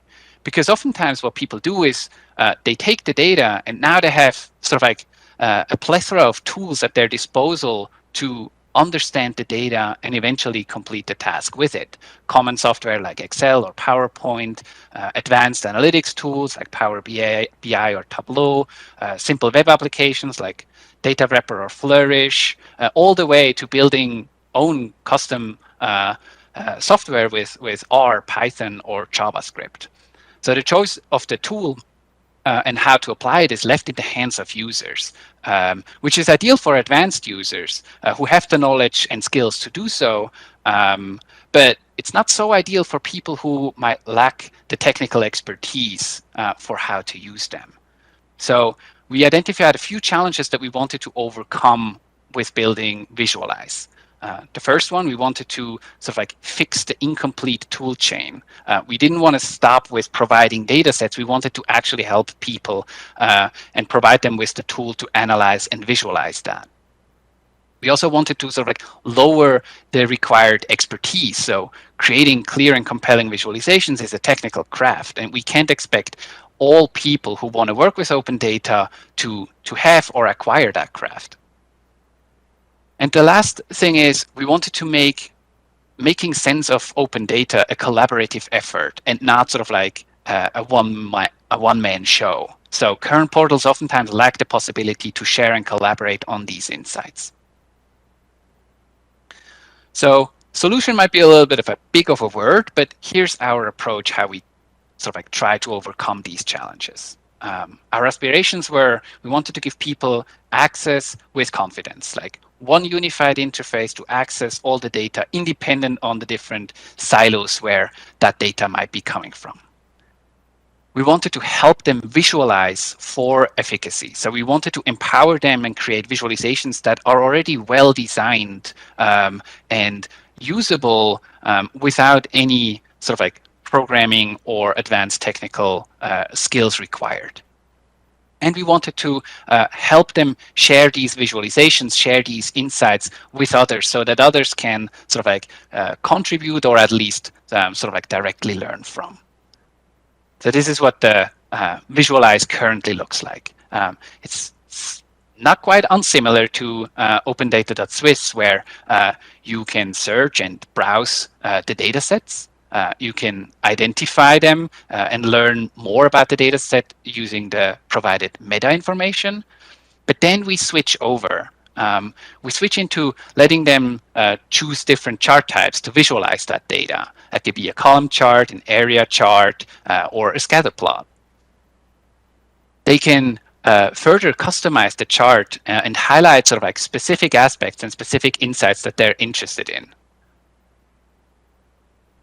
Maybe the area chart was still the best way to show that data. So they can customize, they can sort, they can partition, they can change the color schemes and so forth to sort of like truly highlight the aspects that they think are most interesting about that data set. Lastly, they can provide the appropriate annotations, so they can give a title and a description for that chart before it's ready to be shared. It can be shared as a URL, it can be embedded into any other website or report, and other users sort of like can use the link and the visualization and then basically open that back up into the editor to make customizations and adjustments based on what has already been created. In a way, this allows people to reuse other people's visualizations that are based on the same data provided as open data. So the current platform has a couple of principles that were important to us that we wanted to build right into the tool. First, there's a wide range of well-designed charts at everybody's disposal. All of those charts can be used without any coding skills required. All of the charts are completely responsive for mobile, tablet, and desktop devices. The charts are built in with a strong focus on accessibility, so they all comply with level AA of the WCAG. We allow customization so that the charts can also sort of like fit with existing branding guidelines, for example. Working in Switzerland, obviously we have to support 4 different languages with everything that we do on the web. So all the visualizations are localizable and can be translated into all languages. We always provide the underlying data as open format with every visualization. So from every visualization, you can download the specific data set that this visualization is using. And a particular aspect of this new interface was that it's ready for linked open data. So a certain structure how the data is stored in the database and sort of like the interface is ready to connect to a linked data store. What was most important though for our client and really appreciated by us is that all this development happened really open. So first and foremost, Visualize is completely open source and can be used and is accessible to everyone. The second is it's also open for contribution. So it has been sort of like commissioned by the Swiss federal government, but it has been developed in collaboration with the private sector as well. And we welcome contributions from everyone. And third, it's open for benefit in the sense that it has been initiated by the Federal Office for the Environment, but we have been able to onboard other offices onto the same platform as well. And we're actively looking for partners who would like to use this interface and help push it forward. If you'd like to learn more about the tool itself, if you'd like to give it a spin, you can just go over to visualize.admin.ch. It is under active development, so you might see over time new visualization types coming into play, new interface features coming into play, but it's already ready for you to use. If you have any questions, if you would like to discuss any of these points, then I'm obviously available now for questions, or later on Swapcard if you'd like to have a chat. Thank you very much, and yeah, looking forward to the rest of the session. Thank you so much. And yes, we do indeed have a question coming in here from Ebrian, who writes, you seem to have focused on technical challenges regarding creating the figures. COVID shows us once more how relatively simple data sets can still lead to wildly different conclusions. Did you select the data to account for this or help guide people on how to interpret the data? And if so, how? Mm-hmm. Yeah, that's a wonderful question and a very difficult to answer one. So what we do with the tool is correct in the sense that it's correct that it's technically oriented. So what we try to do, because we know a little bit about the data set thanks to its linked data structure, is we try to advise on which visualization techniques are most helpful to view the data. So we try to have sort of like smart defaults that help people start on the right foot. What we, through the tool, can't do is ensure that people take away the correct insight. So in the sense that like interpreting what the data now means, that is something that the tool itself can't do. So in a sort of like bad scenario, obviously, still visualizations created with Visualize can be interpreted in the wrong way and could be put into the wrong context. What we try to do to prevent that, or at least sort of like mitigate it to a certain degree, is the raw data can always be downloaded. It has an attribution to where the data is coming from, so a proper source attribution, so that the chart can be reproduced and the data can be tracked back to its source. And hopefully this way, charts at least are not being misused. If they're being misinterpreted, then that's still a possibility that we weren't able to overcome. Thank you, Benjamin. Another question that is coming in here, a great initiative. I would like to know what you did to make the visualizations more accessible and comply to the WCAG guidelines. So all the visualizations are built with sort of like web standard technology, meaning that it's, at the end of the day, it's an HTML document. We're using SVG for the visualizations. So there are a few sort of like technical implementations that you can do to ensure that these visualizations are accessible. That goes from sort of like providing an alt description to, again, have it as an SVG, which allows for a screen reader to read through the legend, read through the labels and so forth. And then sort of like as a last step, I think, or maybe even as a last resort, the raw data could be downloaded as a CSV file if sort of like something is not readable or is cumbersome because the data set is too large. Then a user could still sort of like access the underlying information and open it in a tool that might help them, even though there might be sort of like visual barriers in the visual perception for the charts themselves.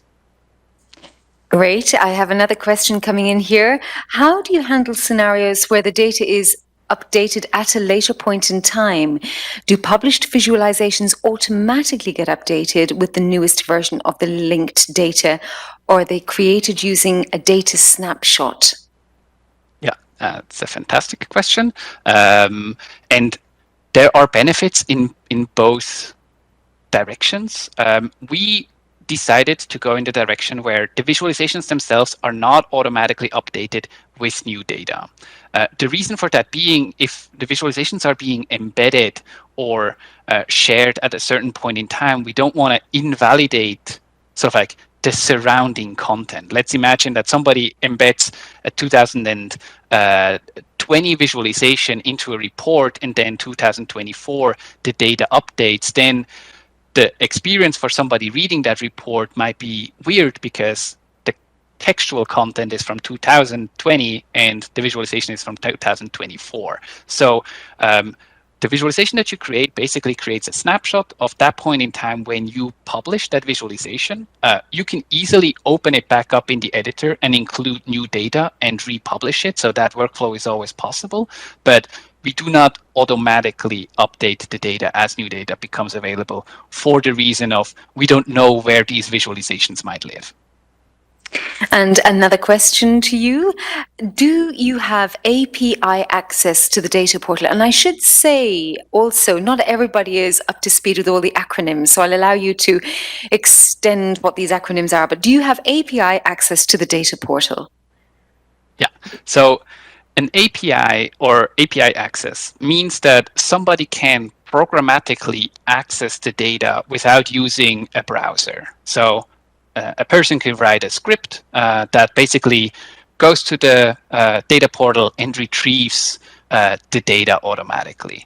So in most, so like web application architecture, you usually have a front end, which is what the user sees, and you have an API layer that retrieves the data from a database and then gives that into the front end so that the user can work with it. In our case here, there is an API that retrieves the data from the linked data store and provides that to the front end. At this point, this endpoint is accessible to everybody. So other developers or people with the technical skills to access the data through the API can indeed go and access the data from the database through that API endpoint directly. That's wonderful. Well, there's plenty of questions coming in for you, but again, if I can suggest, you can all direct your questions via swap card to Benjamin himself online. And Benjamin, I hope to see you another year running, whichever country or continent you'll end up on then. Absolutely. Thank you so much for moderating. Thank you so much. Thank you, and good luck with your work in Colorado for the Swiss government. Now, moving on, we've got Jose Berengueres, who is Professor of Design Thinking at the United Arab Emirates University. Jose studied engineering in Barcelona, holds a PhD from Tokyo Tech, and has worked in the UAE since 2011, a country which is about to celebrate 50 years of existence on the 2nd of December. So you're up for a very big party then. I know that we overlapped by 1 year. I left in 2012, so just missed you there. Didn't meet you there, Jose. Now, your talk is entitled Knowledge, Data, Storytelling and Bias, and you're going to discuss how we navigate so much data. What can we trust? What sort of bias can we crop out? Over to you, Jose, for your title, Knowledge, Data, Storytelling and Bias. Thank you very much. And I guess now I have to share the screen. Let's see, like this.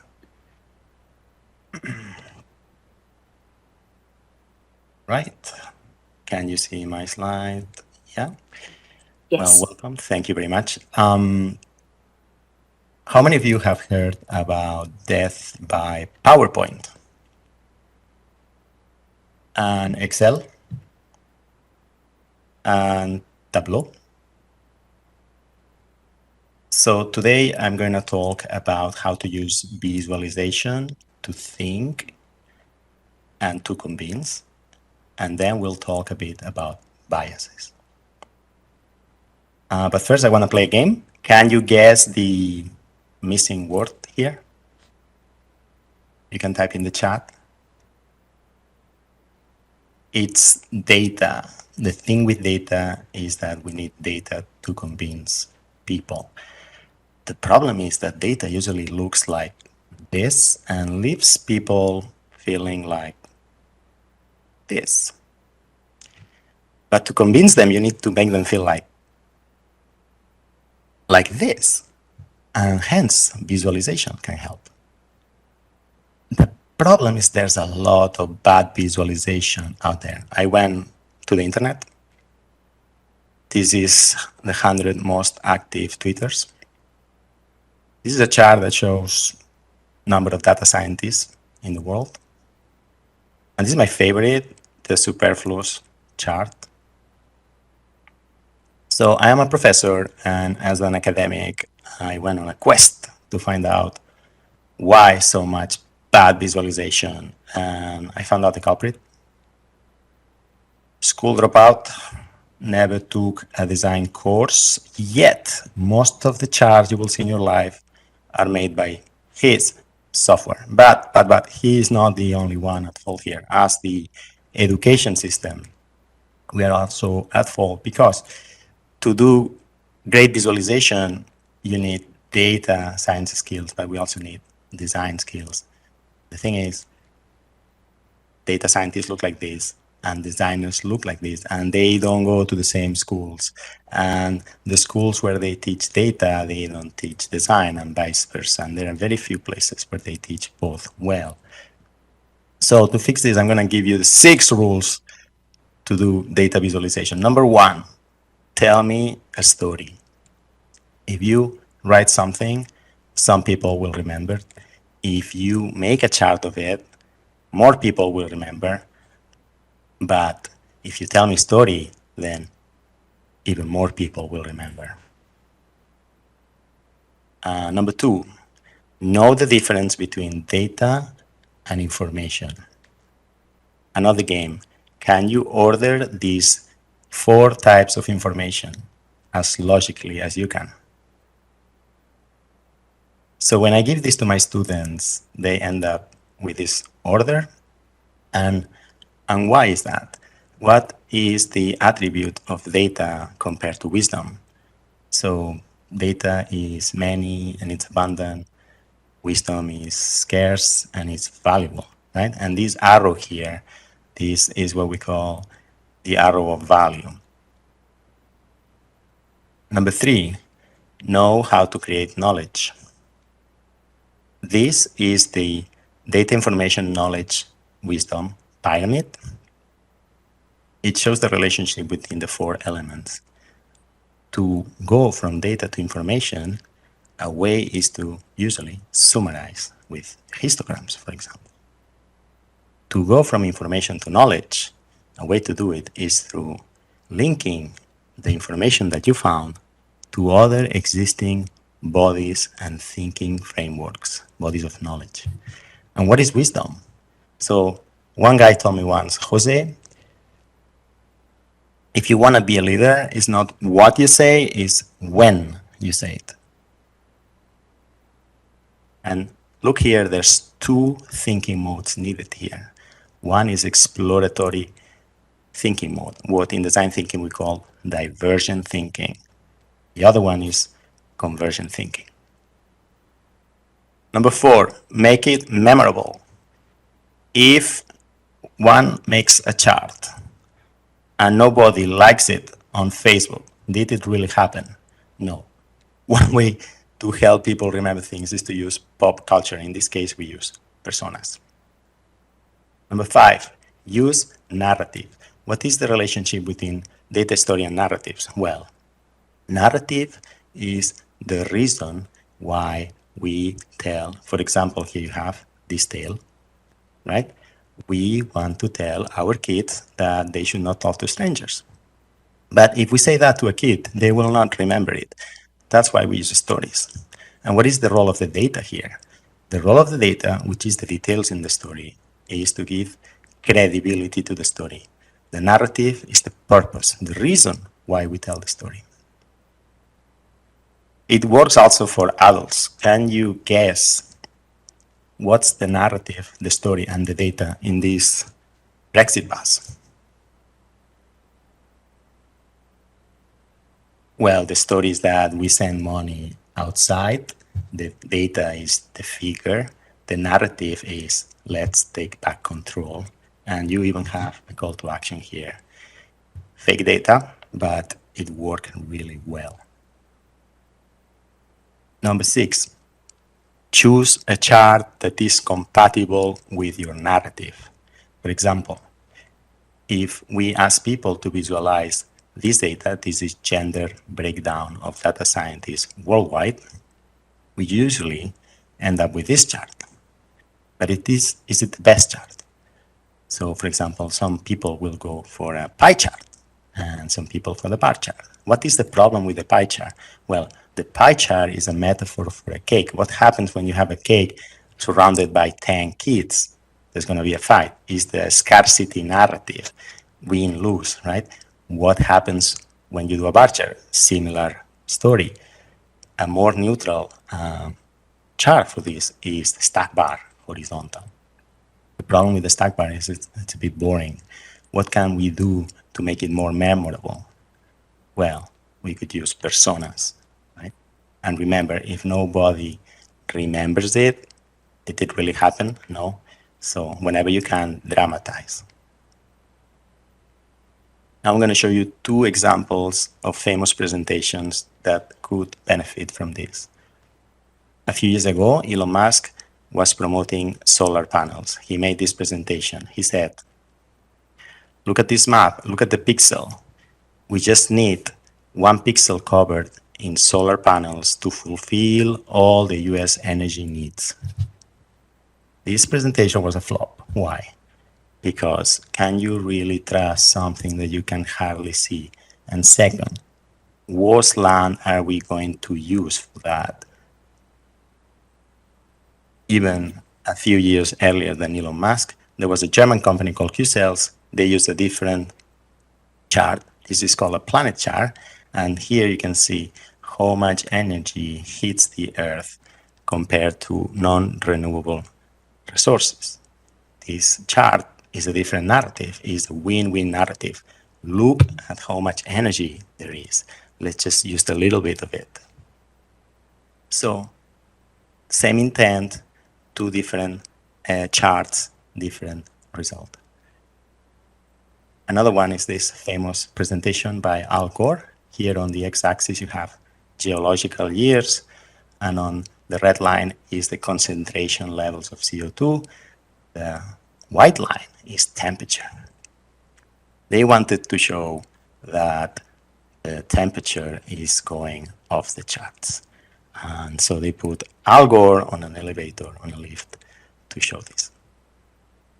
This presentation is on YouTube, and it has about 60,000 views. A few years later, Professor Ed Hawkins used less data and a different chart. This is called the spirogram, and posted on Twitter. It went viral in minutes. And then comes my favorite person and ignores all these charts and tells us a story. She says, I have to go to this conference in New York, but I have integrity, so I will not jet to New York like everybody else. I'm going to use a boat, and I'm going to try to reduce my CO2. So here you have an example of 3 different ways to tell the same story, 3 different impacts. So recapping, tell me a story. Data is not information. Know how to create knowledge, make it memorable with pop culture, and use narrative. Choose a chart that is compatible. Now let's talk a bit about bias. I will show you one example. There are more than 200 types of biases. And the thing about biases is that they are not always bad. They are good. Biases is what allows an AI system, a machine learning system, to detect a cancer early in an MRI image so we can save a life. The problem with bias is that it's bad in 3 situations. One is when it goes against our values. 2 is when it goes against our society. And 3 is when it is unfair to some minority. In these 3 cases, we do not want biases. So here's one example. Can you guess where is this publication from? So this was published by The Economist a couple of weeks ago. And it says nuclear accidents, extremely rare. And I'm thinking, wow, how can it be? Because I already been in one nuclear accident in Fukushima. That's why I moved to Dubai. How is it possible? How extremely rare is this?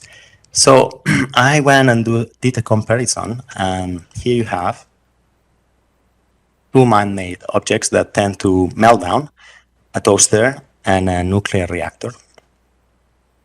And so which one do you think happens more often? We already know the opinion of The Economist. So I went and dig some data. So it turns out if you manufacture 1 million toasters and you sell them, 5 of those will melt down and cause a fire. What about nuclear reactors? We have made 600 nuclear reactors in the world. 5 of them have melted. What's the probability? So these are the probabilities. And looking at frequency, a nuclear reactor, we now know that it melts down every 20 years. What about a toaster? So a toaster if you had 600 toasters and you look at them, you would see one melting down, not more often than 50 every 50,000 years. In other words, if nuclear reactors were as reliable as toasters, we would not see a meltdown more often than every 50,000 years. And so, why are we in this situation, right? And this was printed 1.6 million times. So, yeah, we kind of deserve it, right? Because newspapers, social media is the information system of our society, and it's the information network. And we have decided that they should look for money wherever they can find it. And that's why we're in these predicaments. So how can we fix this? How can we fix all this fake news problem? Well, we could go back to the guys that started the whole thing.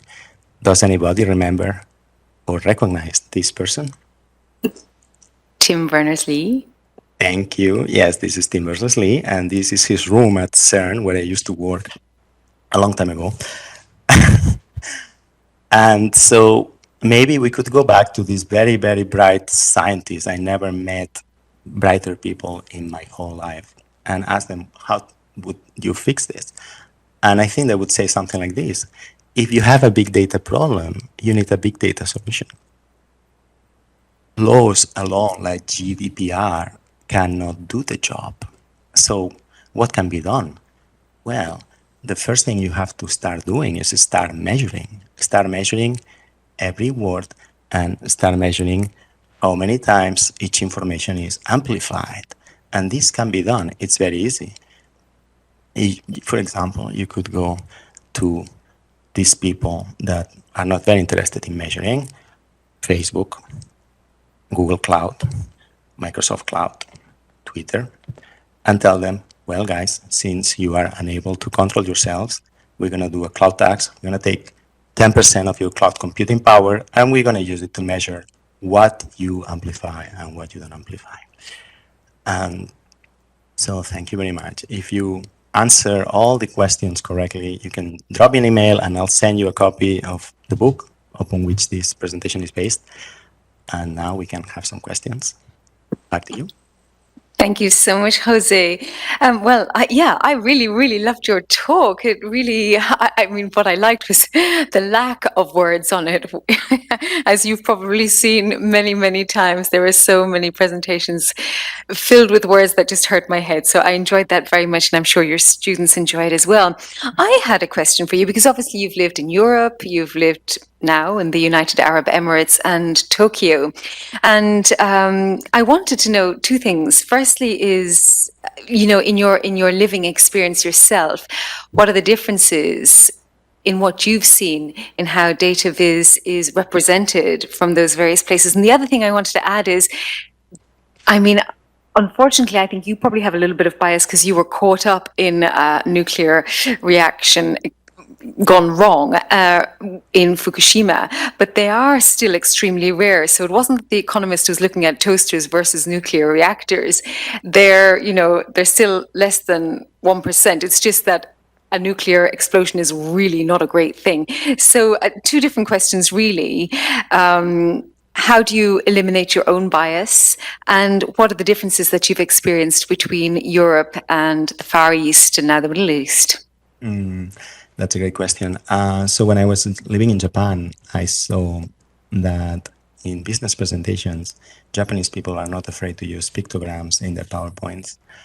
And this is because Japanese language has a lot of homophony, and you really need visual aid to understand what's saying. Even all the time, Japanese TV will be subtitled because of that. It has an 80% homophony, meaning that every time you say a word, there's an 80% chance that there's a different word that sounds the same. And so I was shocked, because in Europe we think pictures and sketches are childish, and there's yeah, we can use pictures here, no problem. So that was brilliant. And regarding the Fukushima thing, no, a few years ago it was thought that nuclear reactor events, the mean time between nuclear reactor meltdowns was about 100 to 1,000 times higher than 20 years. But the statistics are showing something else.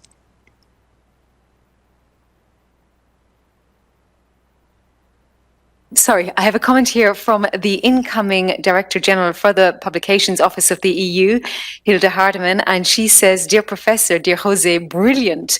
What you say is common sense and obvious, but it needs to be said, and it needs to be said clearly. Thank you very much indeed for doing so." So that's high praise indeed from the incoming Director General. Another question, what is the difference between a story and a narrative? It depends. So a few years ago, when I started researching this, I realized that there is a job called storyteller. I didn't know that. There is people that get paid to be a storyteller. And I asked them, what is the difference between a narrative, a story, and data? And they have different opinions. When we see text, media, we talk about narrative as a story. In my context, I talk about narrative as the purpose, the payload of the story. Like the Little Red Riding Hood, the payload is don't talk to strangers. The story is the book. Now, Jonathan Swabish spoke earlier about the use of words and how we use words and the subtlety of words. And again, it struck me that perhaps with you living in Japan, just referring to the first question that I posed to you, their alphabet is already visual, as is the case for much of the Eastern countries. Do you feel that literally their alphabet helps them think in a more visual way? Oh yeah, totally. When they do MRI scans of Japanese and Chinese people, and they scan them when a subject is listening to a word or saying a word, in Europe, only in European languages, only one side of the brain gets activated. For the Japanese and the Chinese, both sides get activated, the visual side and the language side. It's fascinating. Yeah, it's absolutely fascinating, as was your talk. And I know people are writing into you. They want links to your book and all the rest. All right, so right. I'm sure you can Send me an email. I'll send you a free copy. I'm sure you'll be deluged with more questions, and thank you so much for that talk. Moving on now to Bernard. Thank you, Jose. Enjoy the celebrations on the 2nd of December for the 50 years of the existence of the UAE. And now moving on to Bernard Grabina. Bernard is the team coordinator for European governance and urban policy at the Center for Public Administration Research in Vienna, Austria. Bernhard initiated Austria's largest award-winning transparency portal, offnerhaushalt.at, Open Spending Austria, where over 1,000 government institutions publish their spending data, which is then interactively visualized. He's also an active member of the Semantic Media Wiki community and has developed several knowledge management platforms, such as the Vienna History Wiki. And to his talk, entitled Visualizing Public Finance Data, the Key to Governmental Transparency. Over to you, Bernhard. Thank you very much for this kind introduction. I would like to tell the story about municipal finance data and this as a key to governmental transparency. Can we go to the first slide, please? Because I don't have the. Oh yeah. Now I see it. The municipal spending reports usually look like this. I have one here in front of me. So 300 or something pages of printed tables without a single visualization. So in Austria, currently the situation is we have 2,095 municipalities. And for the smaller municipalities, you are legally you have the right to visit the town hall and look through these tables. The larger cities tend to be a little bit more transparent. They would put the 300 or 400 or 500 pages PDF documents on their website. Still, you have to linear scroll through those PDF documents. And if you look at the Austrian open data portal, data.gv.at, you would see that only 43 municipalities are on there, so you would not even get 2% of all municipalities that provide open data. So this is why we started our platform. Can I have the next slide, please?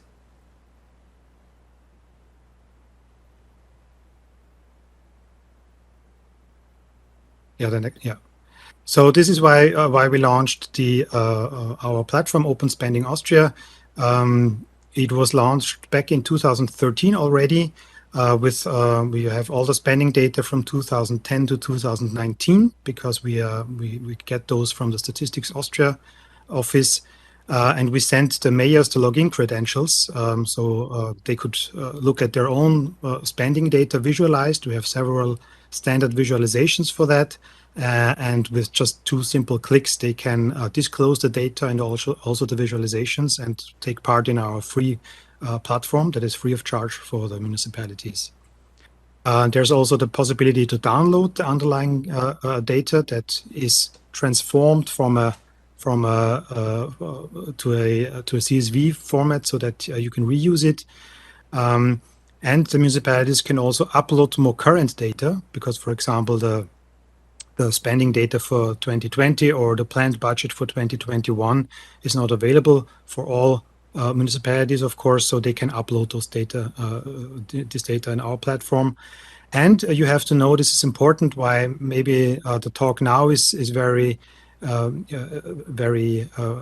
currently interesting. There has been a major shift in Austria's legal system. Municipalities have to switch from a purely cash-based accounting system to an accrual accounting system, and this we had to reflect also on our spending platform. Next slide, please. You can see that when we started out, only a few municipalities were piloting, and on the next slide you can see the current status, where we have more than 61% to 1,284, I think it's 85 currently, are taking part in the platform. And there's the first visualization already that visualizes who takes part in our platform.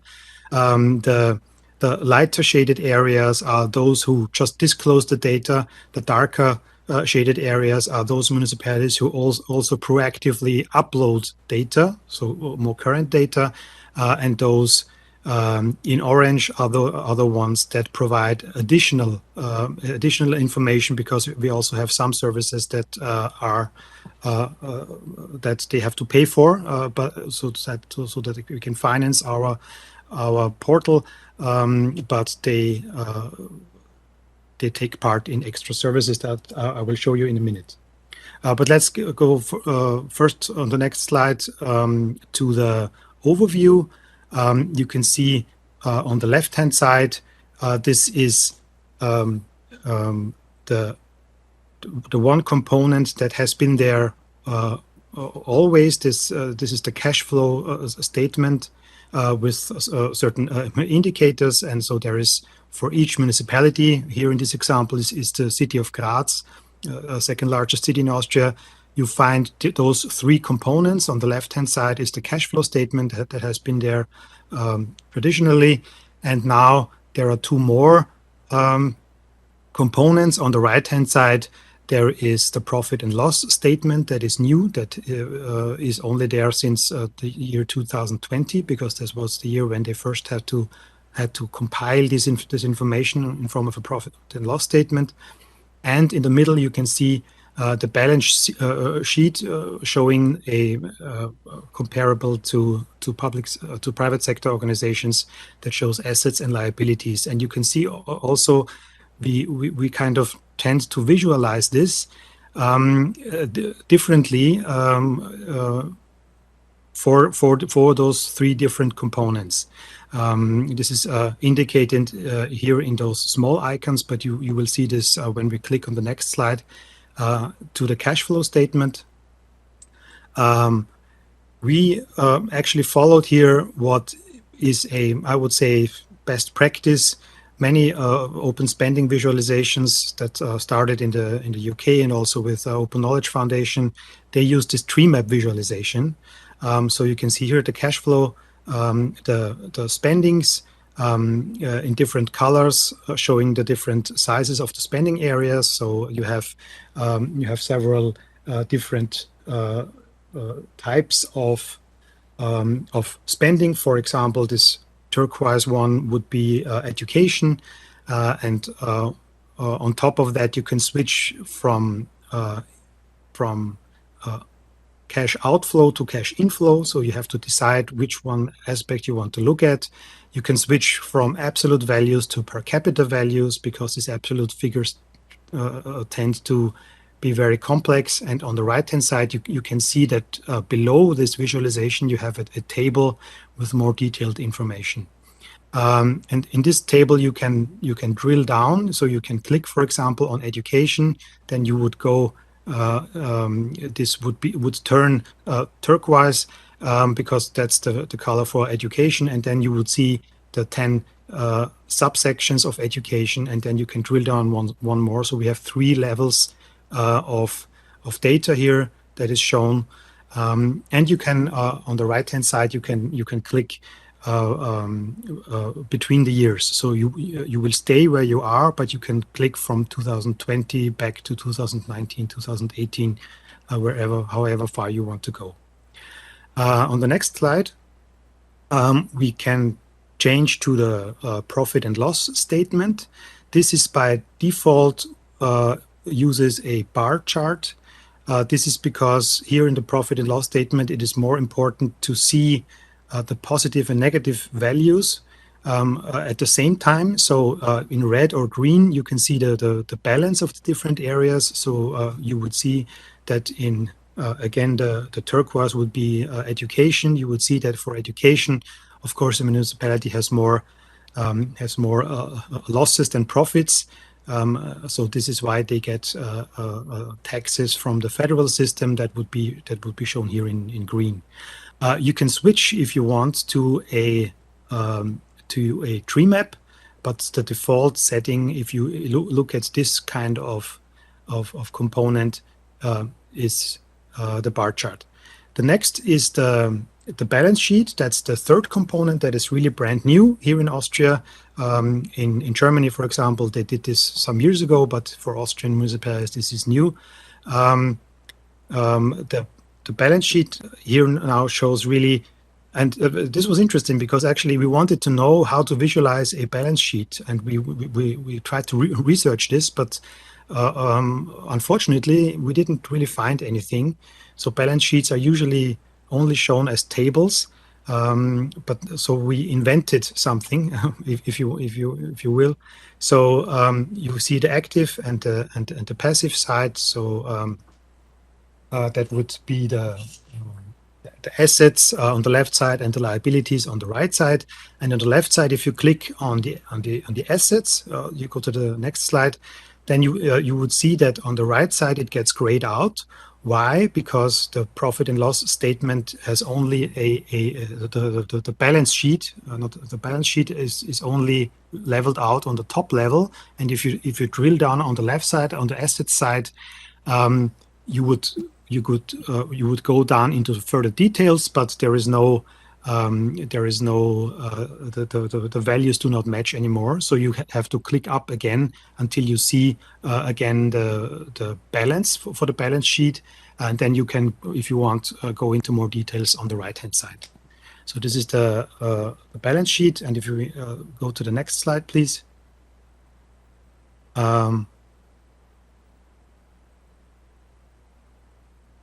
Yeah, there is another visualization that I think is very important because it shows the spending over time.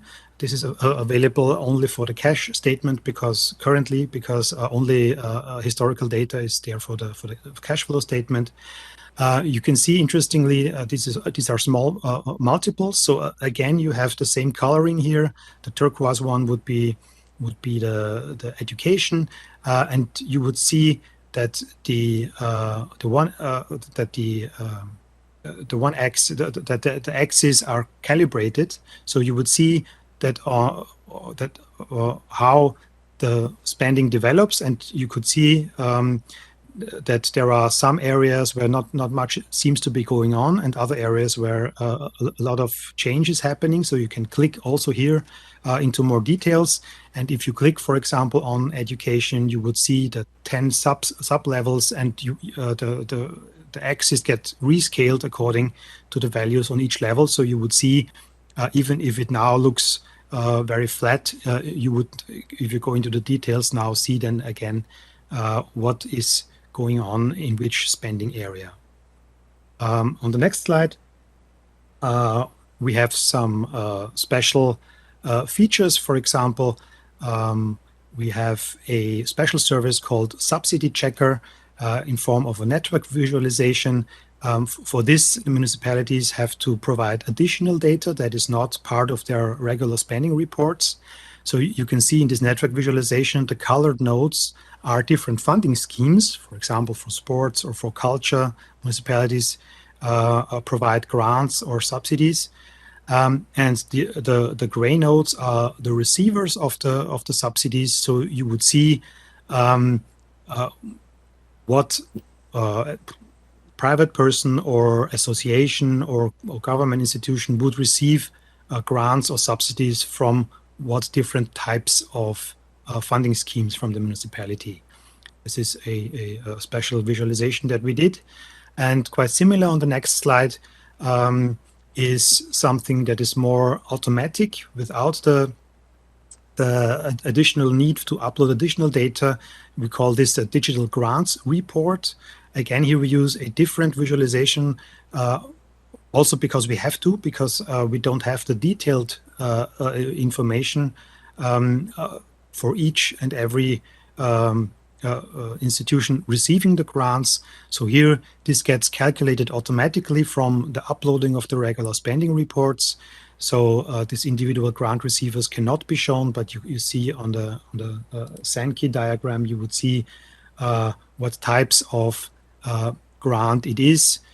Is it a grant for private to private organizations or to households? And on the left side, you would see also again those type of spending schemes like education, sports, or whatever. On the next slide, you can see another special service that we have. It is called Infrastructure Checker. This is currently only available for the city of Salzburg, who co-invented this with us. So it shows the investments and maintenance costs of public infrastructure. So also here you need to provide additional data that is not in the spending in the regular spending reports. So yeah, this is.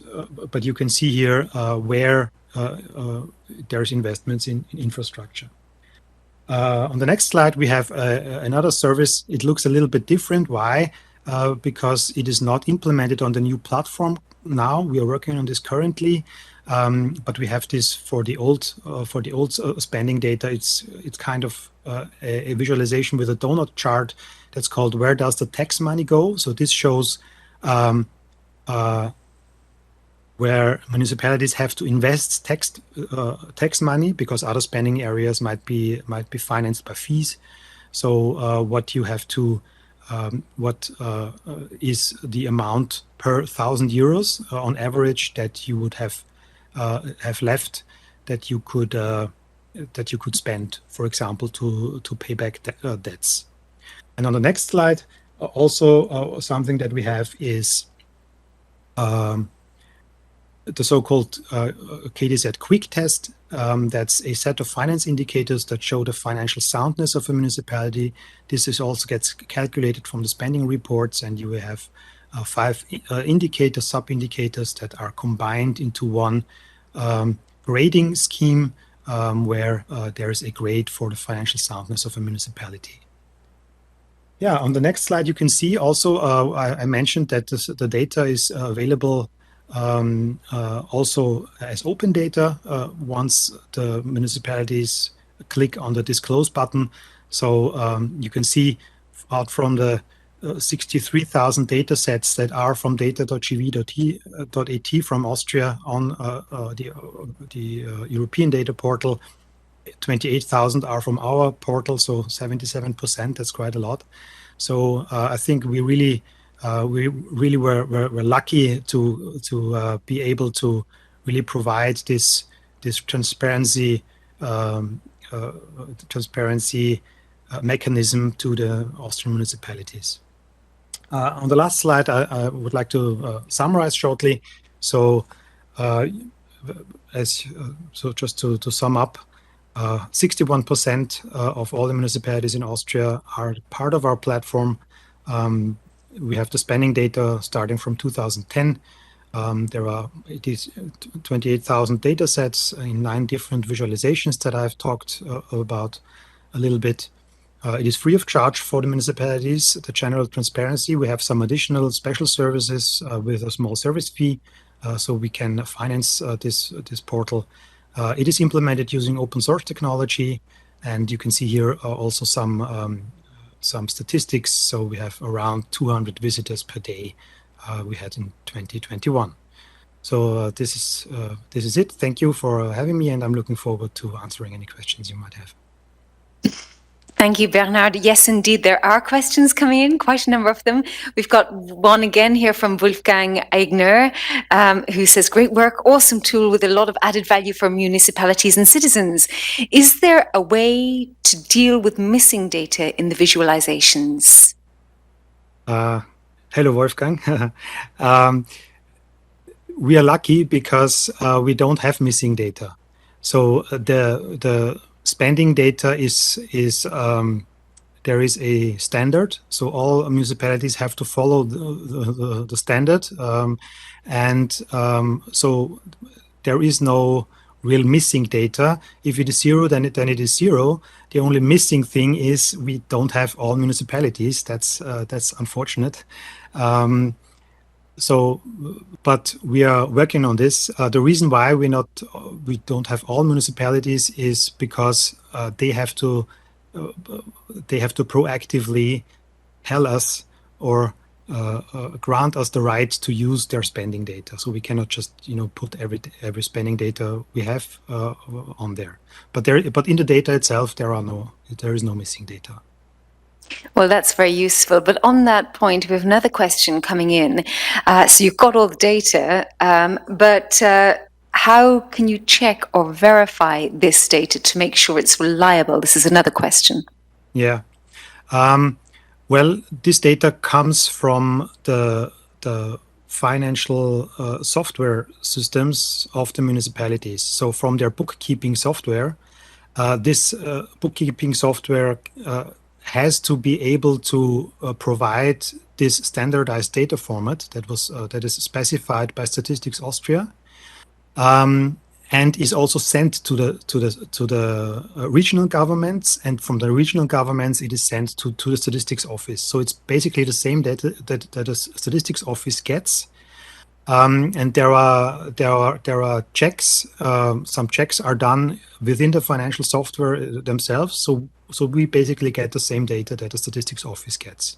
So we can rely on it because it's the official data from the municipalities, and it gets exported by their financial software. Thank you very much. And just one little comment from Michael or Michel. Grant visualizations are great. Thanks, is what he says. And I particularly liked the visualizing of a balance sheet and the title, Where Does the Tax Money Go? The eternal question. But thank you so much. Some of it goes to you, I hope, for your work. Thank you so much, Bernard. And I'm sure many more people will be directing their questions through Swapcard directly to you. And sure. Now we'll move on to our next speaker. Thank you, Bernard. Thank you. Bye. Thank you. Our next speaker, Matthias Stahl, is going to give us a talk entitled Why We Need More Data Art.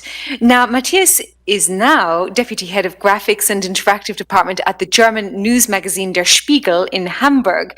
His company is called Higg in Germany. I'm sure you can correct my mispronunciation if there is mispronunciation. But before data visualization, Matthias studied biochemistry and performed deep bioinformatic analysis on leukemia datasets. And it was through this work that he first discovered the worth of data viz. It is quite a transition, and some might question if it's a worthy transition, but you can read all about it on his website. So, to your talk, Matthias, why we need more data art. Over to you. Yeah, thank you very much. And yes, Hicks is perfectly fine. That's how it is pronounced. So Good, yeah, I'm working. Yeah, I'm working at Der Spiegel and doing data visualizations there. And usually, data visualization for me is like a good radio show. Next slide, please. Because in a radio show, you, as the one doing the data visualization, you are the show master. And you also have an audience that you want to inform. And that's completely the same with a radio show. Next slide, please. But you do not have this old radio device for your radio show. You have a paper, maybe, if you're doing static visualizations. You maybe have a browser as a radio device when you do interactive data visualizations. And maybe you have something completely different, like an audio device when we think of data sonification, maybe. But you have to keep in mind, as the show master of your data visualization show, that you are not in control of the channel selector. So you are not in control of your audience. You cannot decide if they are looking at your data visualization, if they really care about it. And also, you are not in control of the volume button. So you have no idea how impactful the data visualization reaches your audience. Next slide. But there's maybe a way how to be in indirect control of these two buttons. And it burns down to the question, how can we be effective in data visualizations, in creating data visualizations? Next slide. It all starts with the data, of course. That's already in the name because we want to visualize the data. But the data alone is not sufficient. Next slide. We need a story to build around it. And this is, I think, what we heard a couple of times today already. If we do not tell the story about the data, we won't reach our audience. They do not care then, and they are not interested in the data set, in the information that we want to show. Next. And I show you just an example how such a data visualization with story could look like. And this is work that I did when I previously worked for my own company, Hicks, where I visualized the child mortality rates of all the countries of the United Nations. And here you can see in different angles the different countries, and you can see like how the child mortality rate was today. That's the outer circle, or 10 or 20 years earlier. And you can, of course, see that child mortality rates are going down. And you see a lot of numbers also in the middle, like here in the center, you can see how child mortality rate in one country, this example, Sierra Leone, is going down. But it's really hard to relate to these numbers. So here it says, for example, that 105 children are dying before they are 5 years old, based on 1,000 births. And it's, yeah, we cannot really relate to this data because we do not know the individual stories behind. We do not know these children. And it's a completely different story when, for example, a child in your neighborhood is dying and you know the family, you know maybe the kid, and then it really affects you. It's, yeah, there's like a fireworks of emotions in you because you relate to the story. And that's something which this data visualization cannot do. It cannot tell the story of all these thousands of children behind. Next slide. And so we need to add something. Next. We need to add emotions to our data visualization. So we need to add the emotions that we can relate to these individual stories that are behind the data. Next. And there's one psychology researcher whose name is Paul Slovich, and he's researching psychic numbing, and he's saying the more who die, the less we care. And this is an effect that we, I think, all know. We cannot really relate to death numbers that are in the thousands or hundreds of thousands in crises like the Syrian war or something similar. We do not really care about the individual stories behind. But when we see one singular story of someone who's dying, we can relate to it. Next. And this is, I think, a phenomenon that everyone of you knows. We just need to look at a random newspaper. I selected the New York Times now, and they are daily showing the new reported deaths by day of the coronavirus. And this is a quite current chart, and it's a perfectly fine visualization. Everything is good here, nothing to criticize. And you can see that up until now, every day, there are more than 1,000 people dying from coronavirus. And this is something people have really adapted to. It's not news anymore, and people cannot, again, really relate to these 1,000 people. Next. But when we also look at the New York Times at a different section, we can see images as well. And images are really good in transmitting and transferring emotion. The radio show Modernians. So here is a scene on a cemetery in Bergamo, for example, at the beginning of the corona crisis, and everyone can really relate to the situation, and you can feel emotions because you all know how it is to be on a cemetery. And here, with the combination of this maybe sick person in the front, yeah, you really ask questions. Yeah, what is going on there? It's a sad atmosphere and all that. And I always thought it might be cool to take these emotions that images can convey and to build them into data visualizations as well. The question is, how can you do that? Next.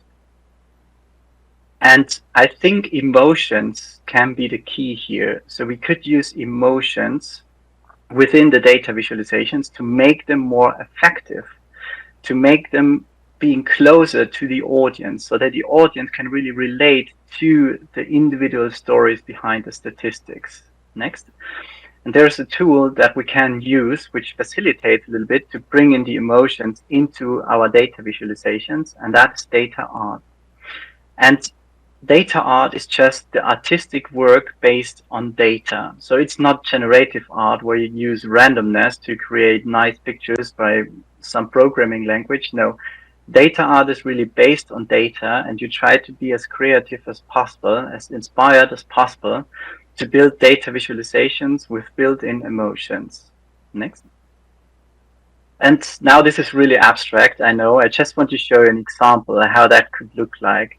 And this is a project I worked on earlier this year before I joined Der Spiegel, where I was in contact with an organization which is called Journalism is Not a Crime. And this is an organization made up of Iranian journalists that really care of their country, and they have a list of people that are pursued by the government of Iran because of the words they've said or they've written. So there are, for example, journalists and social media activists, and it is known that some of them are in prison, some of them are living in exile, some of them have even been killed in custody. And this list comprises almost 900 persons. And they had like these numbers on the website, but again, it's quite hard to relate to it. Maybe you can estimate how many 900 people is by comparing it to your village close by or something like that, but you don't know the story behind. And so I was asked to build a data visualization that combines the statistics on the one hand with the individual stories on the other hand. Next. And one of the first things I do when I build data visualizations, I look for inspiration. And I thought all of these people in the data set, they must be really proud of their country because they want to make their country a better place.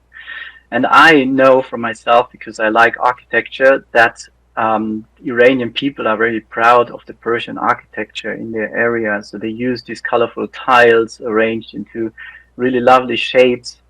And I thought it would be cool to take this idea using data art and merge it with the data to build a data visualization like the one on the next slide.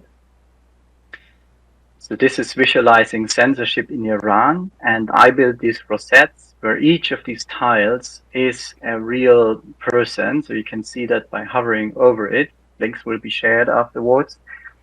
So you can see, okay, every tile is one person. I can see that because there is a name and an image.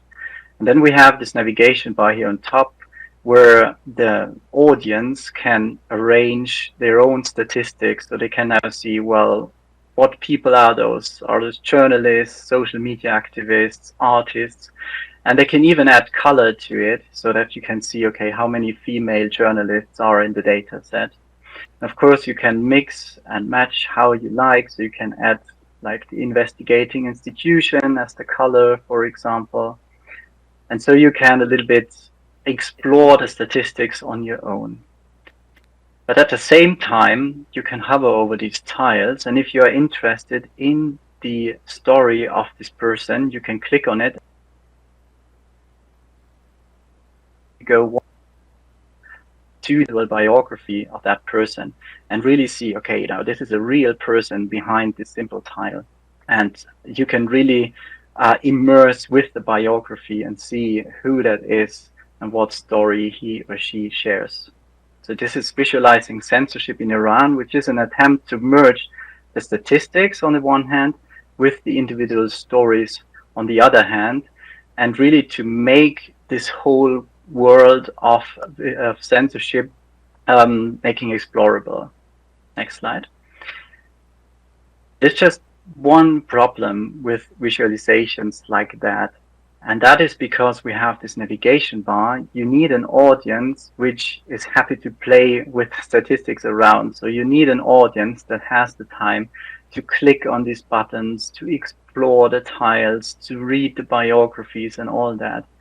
And maybe sometimes you do not have this audience. And this is exactly the situation that we have at Der Spiegel, at our news magazine. So we also have like a website, we are a news website, and usually our audience is just scrolling very quickly the articles, just clicking on the one article that catches the reader's interest. And then also within the article, usually our audience, they only scroll. They are looking for images, looking for graphics. They really do not want to play around. They don't want to click on buttons and add color to a visualization. So we can use data art as well here, but we need other tools to implement it. Next. And for that, I want to show you an example which is not that sad as the ones before. So this is an article that we did about the Nobel Prize winners this year. And we just introduced the Nobel Prize winners here by these little circles with the color of the prize category around. We highlight some of them. And then we showed them in the context of all Nobel Prize winners that we had since 1901. And for the reader, it's clear, okay, every circle is now a person because we introduced it. And you just need to scroll, and then you get different people highlighted, different statistics explained, like how many female versus male awardees were there. And then you can also use these circles for standard chart types, like histograms, like here where we show the age of the Nobel Prize winners. And you have now a better relationship to these data points because we just showed in the beginning everyone is a person. And in between, we share these individual stories about some of them. And so this is also a way with storytelling plus data art, how you can combine the statistics, which is really hard to understand, which is free of emotions, with the individual stories of these Nobel laureates behind. Next. And I hope with this information that you have the data, you build the story around, and then you also build the emotions around. Then you are able to be in indirect control, at least, of the channel selector button and also of the volume button. Because with these little tips and tools that I showed you, you can tweak your data visualization that it has a better impact, that it is more effective for your audience. Next. But yeah, try it out yourself. I'm also happy to share the links in the chat afterwards. The child mortality rates and the visualizing censorship, they are just free. The Nobel laureates, unfortunately, are behind our paywall. But anyway, you can go to my Twitter profile as well, where I usually share all the visualizations free for you. And I'm also happy to hear your feedback if these data visualizations really evoke emotions with you. Thank you very much. Thank you so much, Matthias. That was a really interesting talk, and so lovely that you use Iranian architecture when you're thinking about creating your own data visualizations as well. As always, we've got questions coming in, and I'm personally very interested in your own journalism stroke science world. We had a talk earlier from 16 Boog, who said that the attention span now is only about 2 to 8 seconds long. So in the world of Der Spiegel, you'll be hot on this, and you've probably got some data points on this. How long do people spend reading your articles versus looking at the data viz versus looking at the images or videos? Mm-hmm.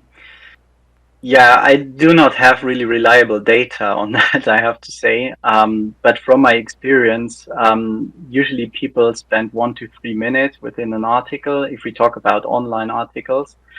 And a good part of that is looking at graphics and images. Yeah, and usually people use graphics or also images to get into the article. And that's why we at Der Spiegel very often now start our articles with the data visualization so that we can capture the reader's attention and then add also some text to it to go deeper, because usually Der Spiegel readers, they want to have a little bit more background, so data viz is not enough usually. And yeah, that's how we do that. I think 1 to 3 minutes is very generous. I hope that they do. We've got a lovely question here from Ralitza Sultanova, I hope I've pronounced the name correctly, who says, what tools did you use for the Iranian data? Great visualization and stories. Mm-hmm. Yeah, so this is a interactive data visualization which runs in the browser, and usually when you build things for the browser, it all boils down to using JavaScript as a tool, and that's what I did here as well. And I used to implement that one as well, front-end framework, which is now quite popular in the database world. Also used the New York Times, for example, and I also used JavaScript. And the code, by the way, for this visualization is open source. So if you go to my GitHub profile, which I think you can also find under my name, you can find the code for that visualization as well. We didn't quite catch all of that, but I'm so glad that you're back with us, Matthias, and you left us with the most important comment at the end.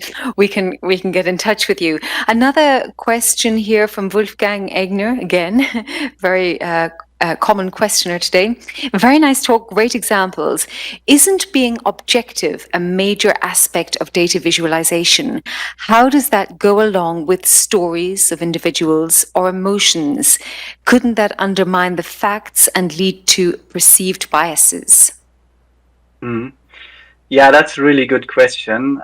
But I think it's really two different things. You have the objectivity, so you try to show the data as they are, and you try to show or to tell the story that the data also tells. So you do not want to bias the reader and point them to something else which is not important. And I think the best advice that you do not get unobjective, so subjective, is that you really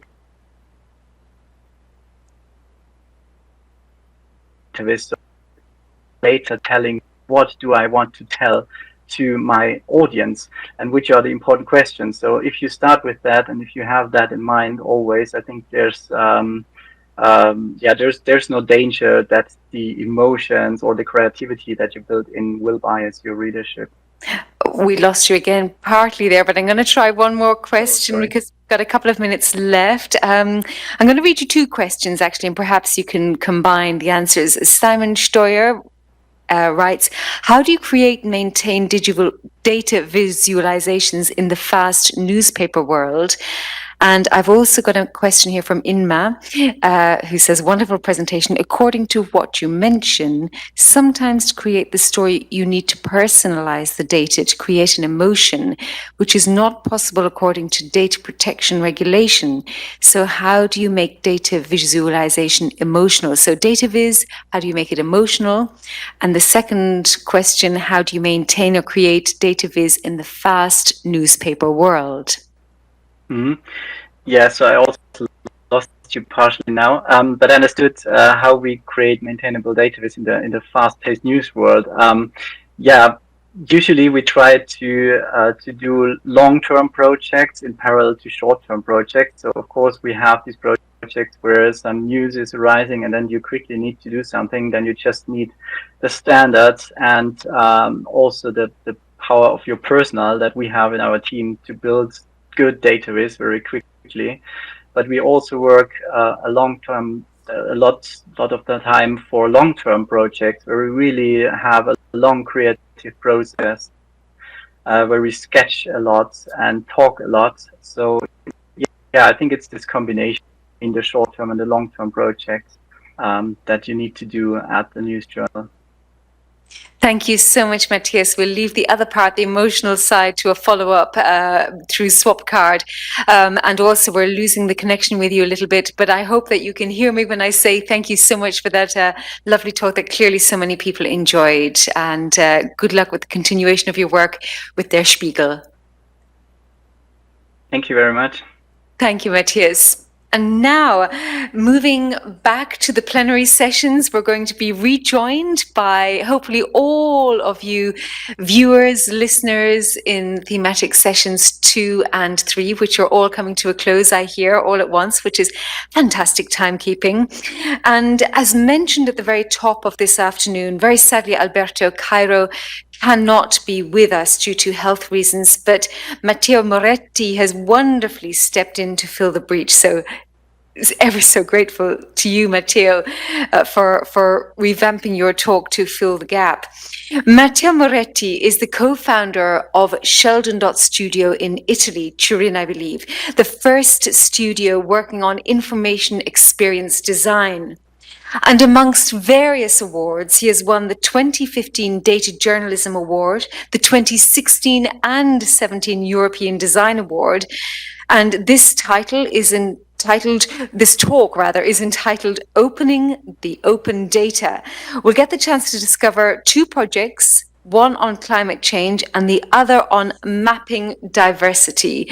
So over to you, Matteo, for Opening the Open Data. Okay, thank you very much for inviting me. And yes, I start with sharing my screen. Can you see it? Yes, we can. Okay. So let's start.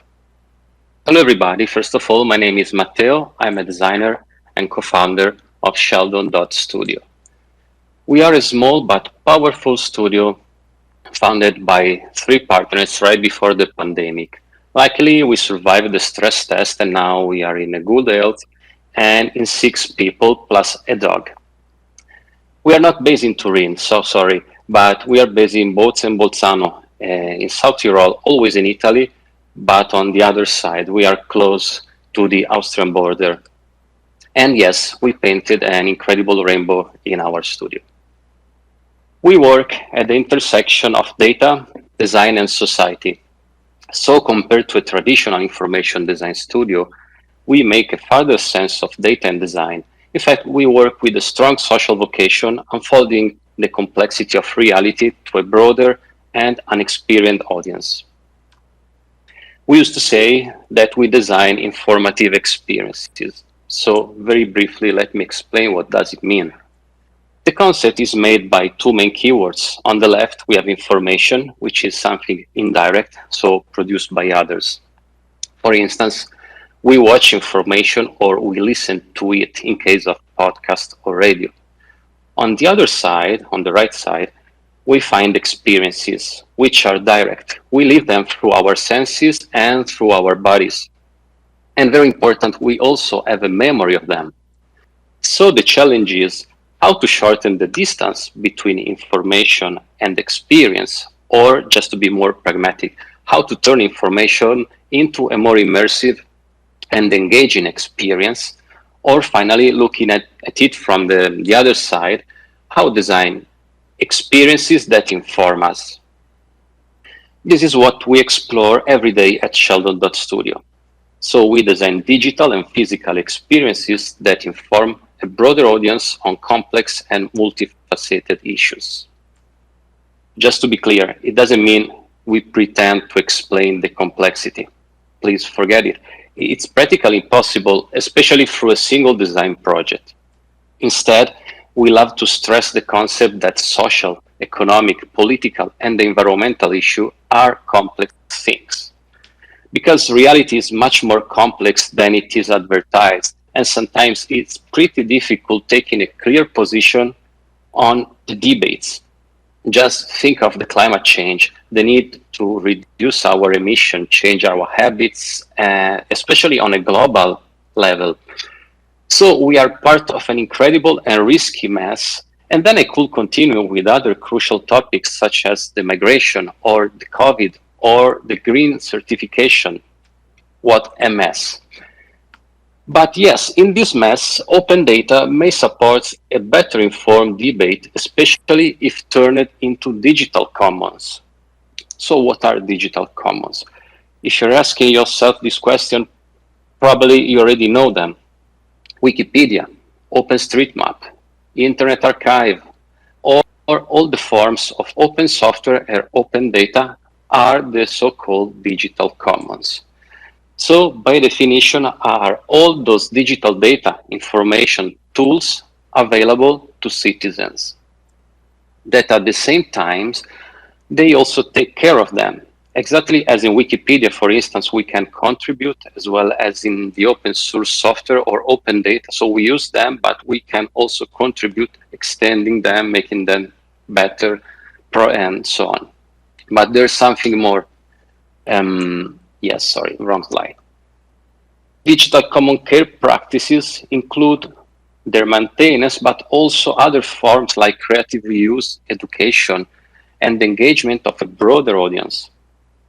Obviously, in this context, designers, activists, and experts may have a crucial role in designing and taking care of digital commons.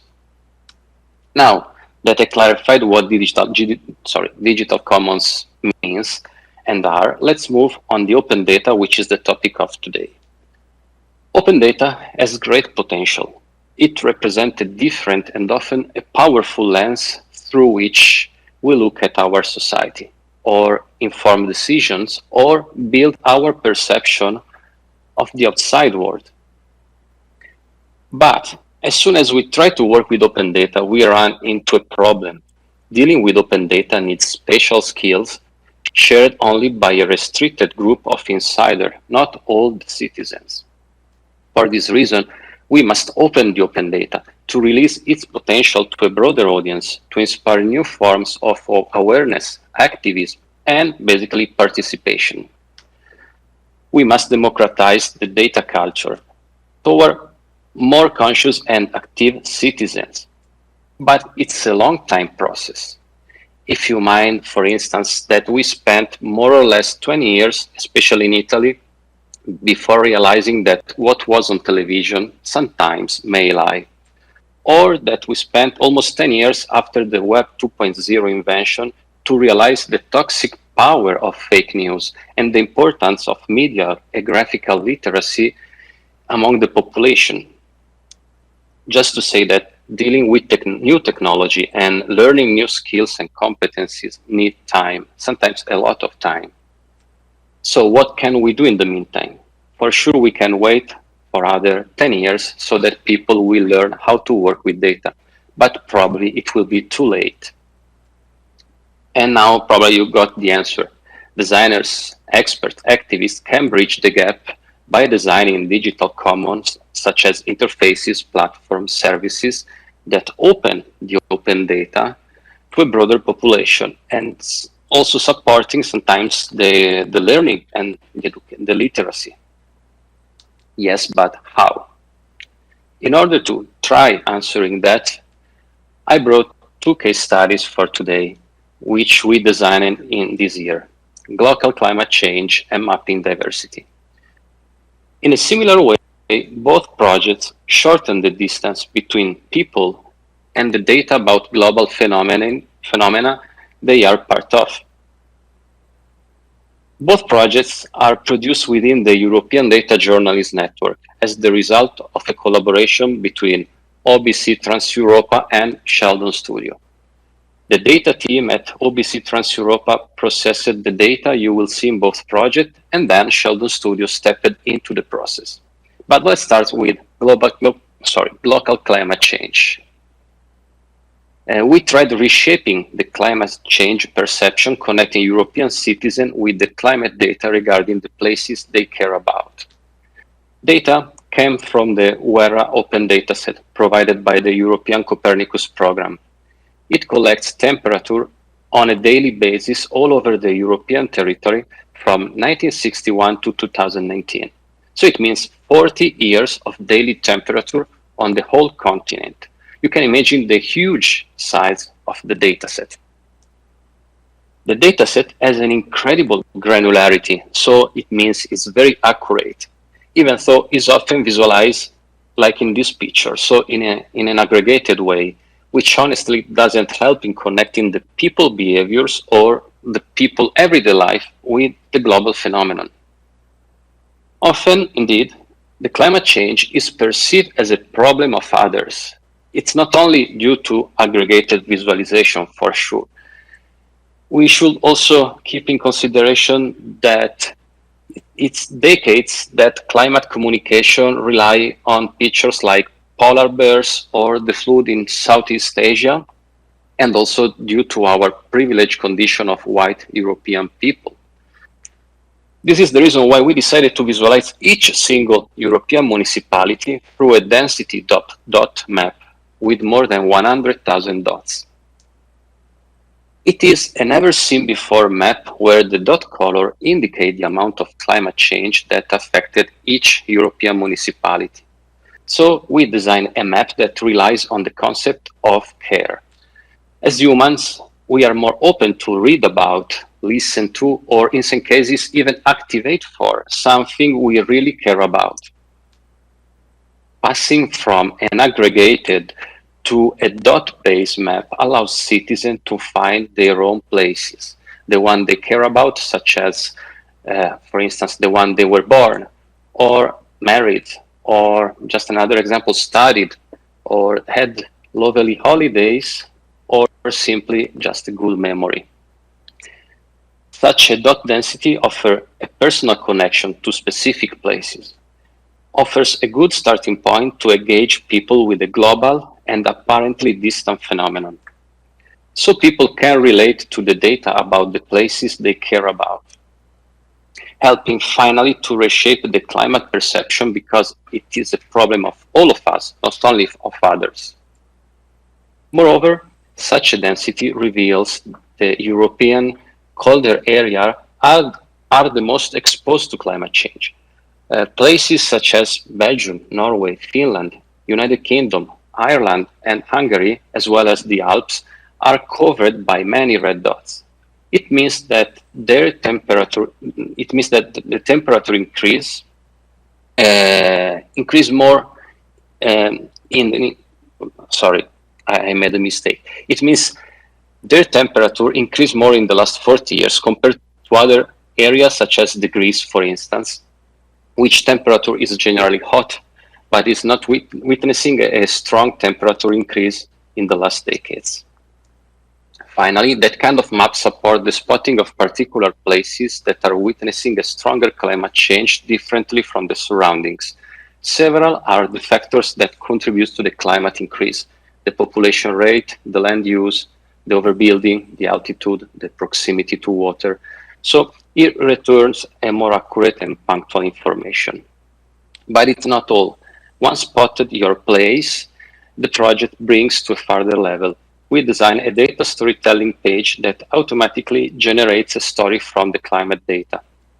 For instance, the adjective in use changes according to the values.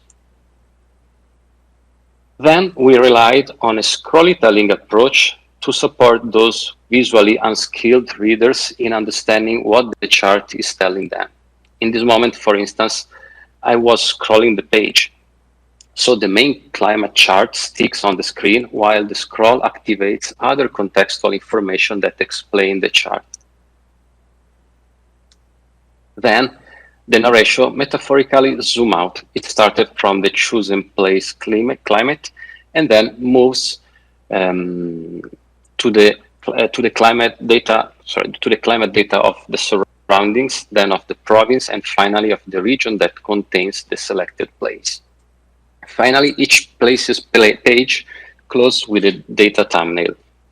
If readers share the place's climate on the social network, the data thumbnail will be visualized. We generated more than 100,000 thumbnails that turned the readers into a sort of digital activist.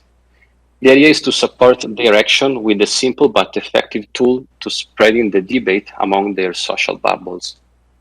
As expected, the days following the project publication, we observed how many concerned people shared the data thumbnails on their social network. And also many shared data thumbnails about unique and often unknown places due to this very granular nature of the data and the visualization. Then, to close the first case study, the climate change is unfortunately the most crucial issue we will deal in the future, so you are always in time for visiting and sharing the project among your network to support a stronger climate awareness and care. Then, moving to the other project I would like to reflect on is called Mapping Diversity. It is an online tool available to all to monitor the inclusivity on the street names. Just to be clear, it is certainly not enough to change the street names to find ourselves living in a more equal society. But at the same time, a more equal society should question which stereotypes and collective imaginaries are committed. For instance, as the Black Lives Matter protest reminded us, it is mainly a question of memory. It is about the legitimation of the past and the construction of a collective historical memory on that past. Then, obviously, it is a matter of representation. So how to and to what extent citizens feel represented and then included in their city. And lastly, a matter of positioning. So how majors intend to position the city they manage in relation to new sensitivities and needs.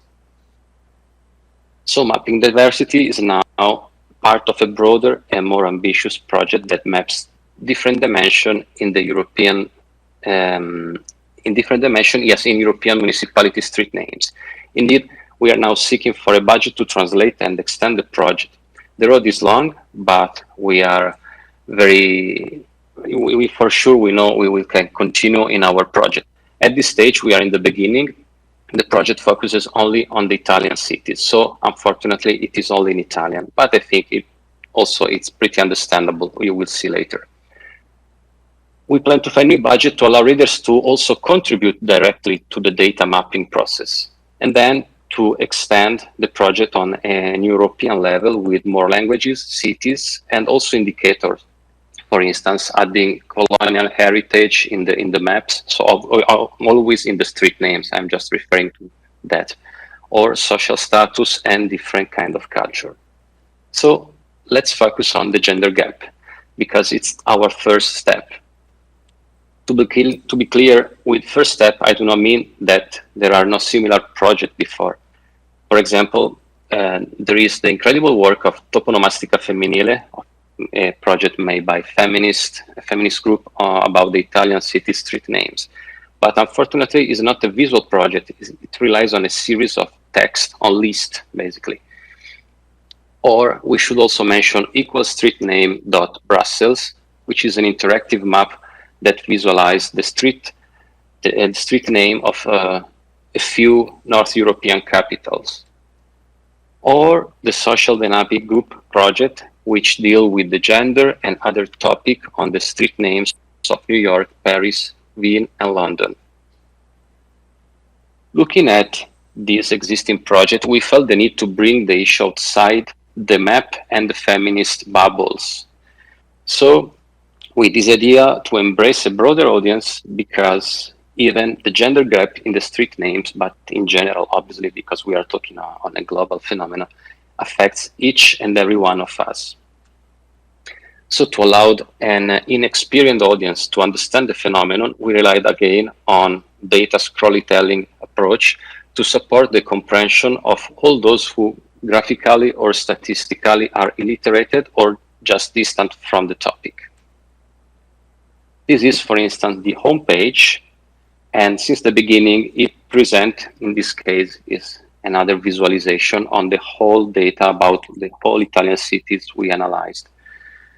Looking at the home page now, we will make it a little bit shorter, to be honest, because I think it is important to explain the context and why it matters for sure, but probably offering first-time visitors an interactive map to play with will be more engaging. So just move here. This is once the home page ends, close with a series of cities that you can explore. This is the storytelling of the city of Turin, for instance. Each map has an informative layer which comment basically what visitors are looking to. The storytelling pattern is always the same for each city. So it starts with the number of streets, then the number of streets named dedicated to people, then the number of those dedicated to men, then only to women, and then we made another, let's say, filter. So removing from the women group the one that are saints or are aristocratic, because many of the few streets dedicated to women usually belongs to Mary or queens or aristocratic women due to obviously to historical issues. So in the end, if you just look at the final number, are very few. Moreover, again, we relied on a similar approach, on the similar approach we experimented with local climate change, providing visitors with some data thumbnails they can spread on their own social network, with the idea to obviously promote the project, but also promote and support readers in opening debates among their networks. And finally, we worked on combining qualitative and quantitative data to give a face, a name, a profession, obviously a body to the data, offering also another entry point to discover who were the women in your city. Again, you are more than welcome and always in time to discover the project, share it, and following our social channel to discover when it will be available in other languages. But then, to conclude how we did this project, we strongly relied on an interdisciplinary approach. So it means we involved scientists, designers, developers, experts, journalists, and even citizens in the design process. In order to keep them together, we relied on a co-design strategy to give all of them a voice and also a design which is inclusive as much as possible. Then we also designed it to support those visually unskilled readers, experimenting with storytelling strategies to support readers' graphical literacy skills. Then to address a broader audience that increasingly browse the internet through mobile and sometimes only through it, we always relied on the mobile-first paradigm.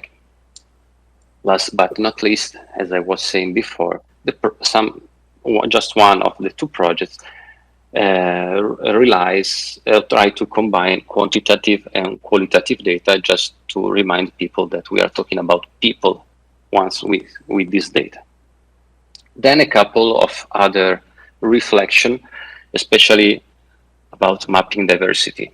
Unfortunately, in the last case, we couldn't rely on open data. It is a shame that many Italian cities lacks open data street names. So, thanks to the collaboration within the European Data Journalist Network, we were able to rely on an algorithm that collect data from OpenStreetMaps and combining other data with Wikidata to create this database.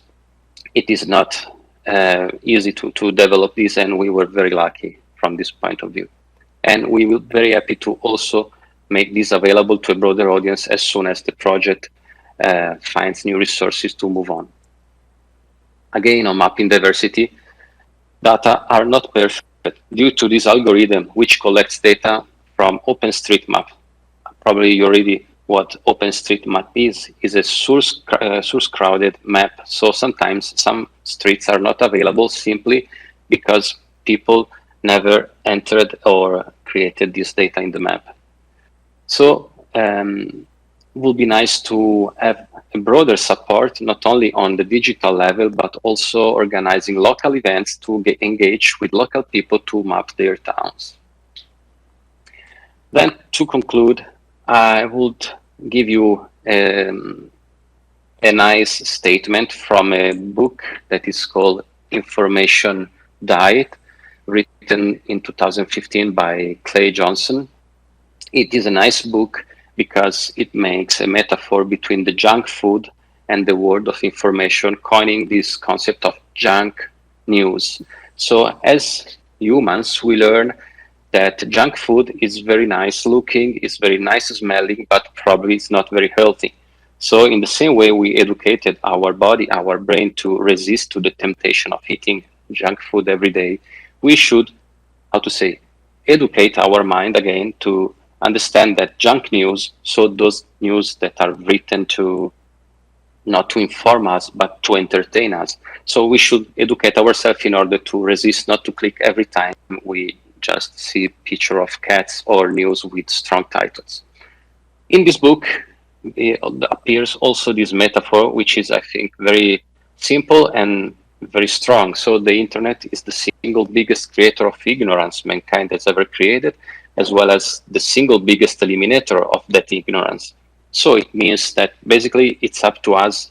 I'm talking to designer, but also to all the citizens of the internet. So the way we populate the net depends on us. So we shouldn't stop complaining internet is bad, because obviously it's very different from 10 years ago, but maybe sometimes reflect on your everyday action on the net and how you could improve the quality of the debate or stop spreading fake news and so on. So it's, yes, a sort of praise and for the future. So we are the one that could also influence the future of the internet. So every time you share something, please remember to this statement. So thank you. That's all from my side. Thank you so much, Matteo. That was a fantastic talk. And again, we're very grateful for you to stepping into Alberto's shoes, but we would have loved your talk in the early afternoon anyhow. So wonderful information there for many of us. And of course, the questions are rolling in. I'm just going to get a few up for you right now. Wolfgang Egner writes, great presentation and very nice typography. Congratulations to... Congratulations to successful foundation of your studio. And he has two very different questions, as he puts it himself. Number one, how do you finance your projects? And number two, as you mentioned, vis literacy. What are methods you apply? For example, do you explain how to read and interact with a visualization? Yeah. So how to finance this project? Yes, we are part of the European Data Journalists Network, which is financed by an European project.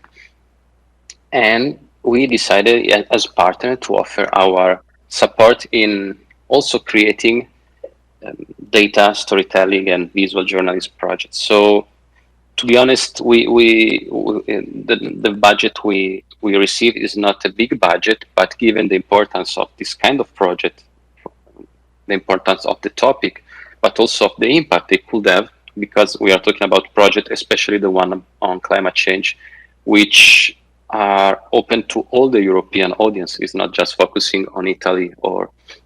So we decided to even if the budget was not so big to make this project, because we really believe in design and in the social, let's say in the social design. So as designer, we would like to create a better world and a better internet.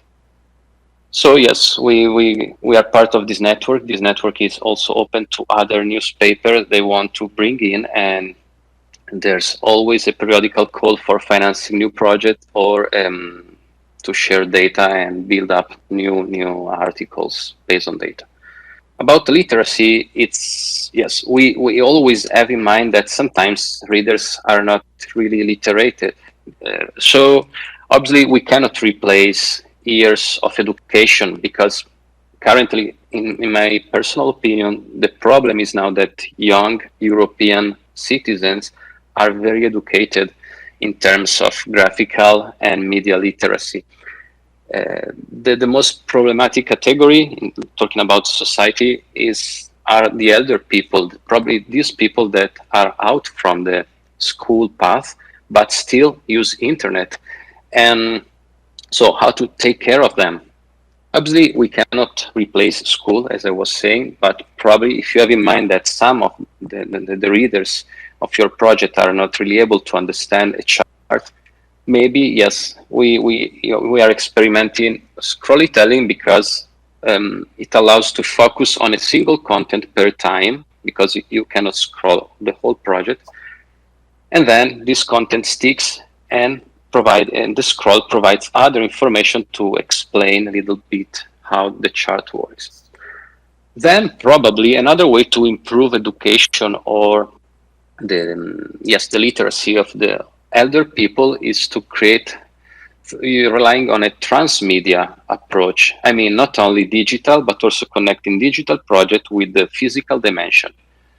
So, for instance, there are a few but very interesting projects about pollution, where you from a digital map, you also are connected to specific places. And if you visit these places in your city, you find physical information or physical visualization that at the same time connects with the digital part.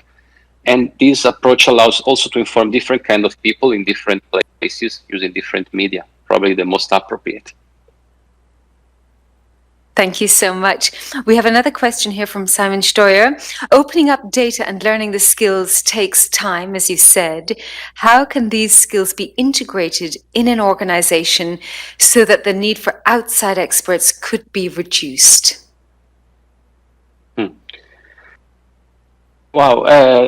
Again, it takes time, and especially, at least in my experience in putting new skills in organization, you have to sometimes to force yourself using that skill, because a very common situation, at least in my experience, you train a team, you train an organization, but then if you don't need it, probably your brain very easily forget it. So, or you have to force yourself to use in your everyday activity, or in other ways, trying to train on these new things. Otherwise, the risk is that, yes, you learn something, but in the same way, it's very easy to forget things. So, yeah. I mean, after the training, it should be something that allows this information be used. Thank you so much, Matteo. And I'm sure many people will follow up with you in the short amount of time we have after the final speech online with the swap card, and they'll probably reach out to you directly as well. Thank you so much for your time. Thank you. And now to the closing speech of the day. It's my great pleasure to introduce to you Paul Hofheinz, who is president and co-founder of the Lisbon Council. Paul has also a personal program for research, writing, and speaking engagements with a keen interest in AI, the future of work, the knowledge economy, European politics, basically a huge amount of interests. Paul was also a writer and editor at the Wall Street Journal, Fortune, and Time magazines, and the Central European Economic Review. Mr. Hofheinz has lived in Russia for many years, has a master's in the government and politics of Russia from LSE, London School of Economics, and a bachelor's degree in history from Yale. So, Paul, with great pleasure, I'm handing over to you from your base in Brussels for the closing remarks. Okay, thank you, Lisa. I will try to be brief if I can. Since you mentioned all of my interests, I have to take the liberty of mentioning yours. For those of you who don't know Lisa's amazing work on science and the numerous books that she's written, her interests extend far beyond what we've been just discussing today, and I would encourage you to go and check those out. Not just because she's here on the phone with us today, or on the call with us today, but because they're lovely books. So thank you, Lisa. Thank you, Paul. Okay, well, you're welcome. Listen, I'm the only thing standing between you and a drink. They always seem to give me this spot for some reason. So if it sounds like I've had too much coffee to drink today, it's actually just that I'm acutely aware we have under 5 minutes to sum up a very rich and very wide-ranging debate today. I wanted actually to say a few words about science, because I haven't heard as much about that today as I thought that I would hear. We've heard a lot about data visualization as a communication and almost as a form of PR, as a way of making sure that our ideas are somehow socialized and enter the world. And actually, I think that is very important, of course, but it goes further than that. To me, the beauty and the power of data visualization is the knowledge that we can generate with it. It's the way that we can take data, which is, let's face it, just a boring pile of statistics and numbers. It's the way we can take that data and turn it into things that are useful and understandable and that somehow carry us forward together as a society.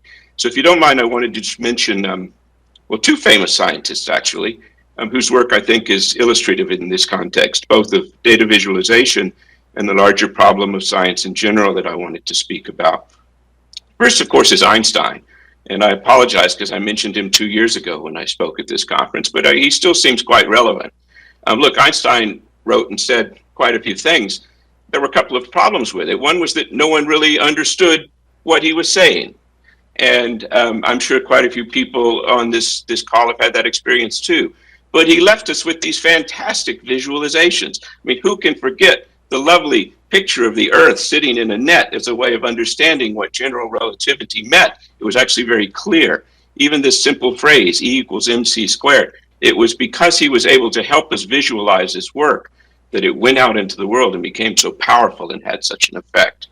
But I want to say a second thing about Einstein, which is sometimes overlooked, which is that his work began with data. It was the Michelson-Morley experiment, for those of you who are geeks as big as me, the work in the 19th century, the discovery that the speed of light was constant. That came before Einstein. And it was by reflecting on the data that experiment had generated that he was able to come up with this very elaborate and very extensive, very amazing theory. Now, I mentioned one more famous scientist briefly, and that's Charles Darwin. We all know what Darwin did. We all know what Darwin said. We all know what he wrote. But that's because we come after he wrote it.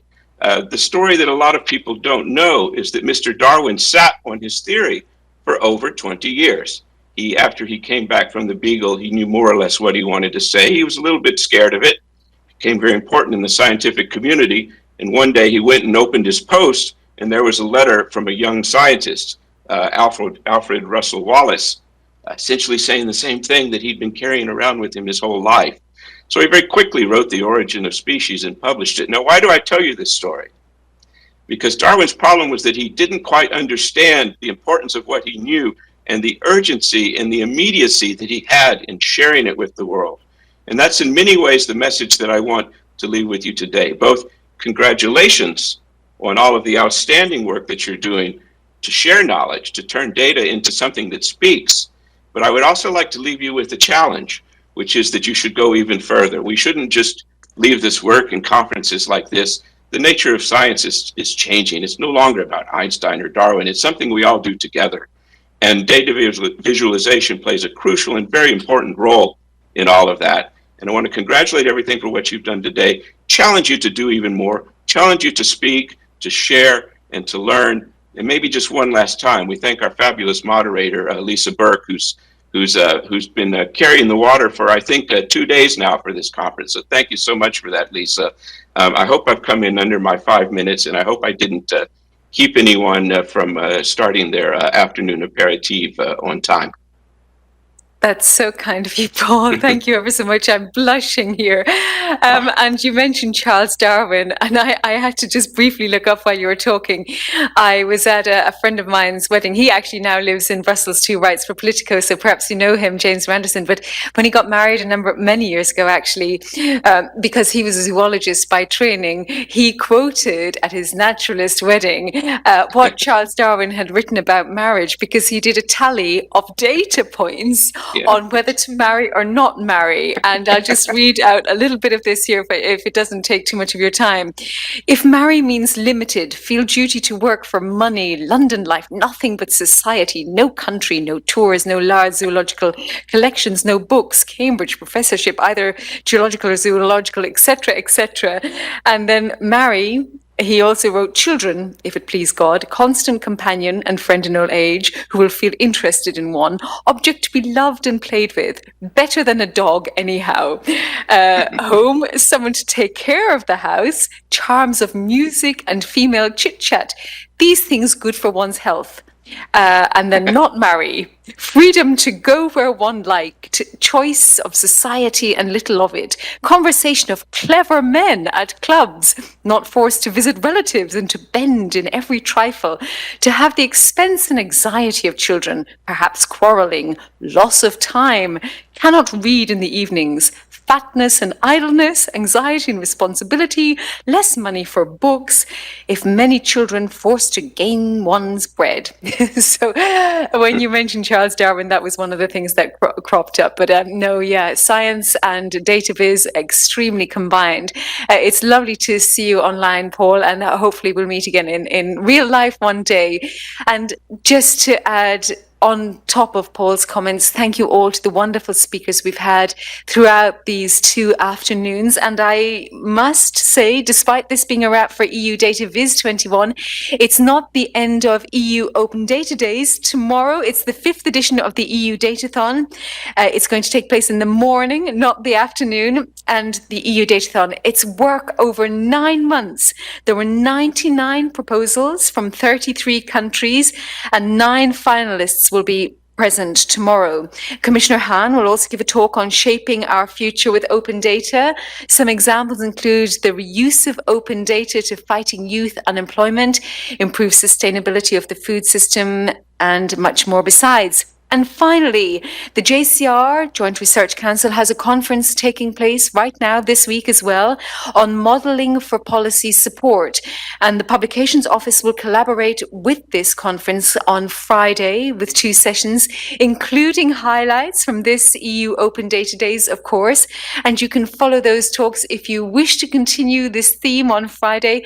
It'll all be live streamed. So from me, it's a huge thank you for all of you who've joined us online live stream over these past 2 afternoons, and more importantly, a massive thank you to the Publications Office for organising the event, the huge amount of work and effort that has gone into taking place, making this happen, and of course to my tech team on site here in person and in various other locations in Luxembourg and in Brussels. Thank you all so much for your participation.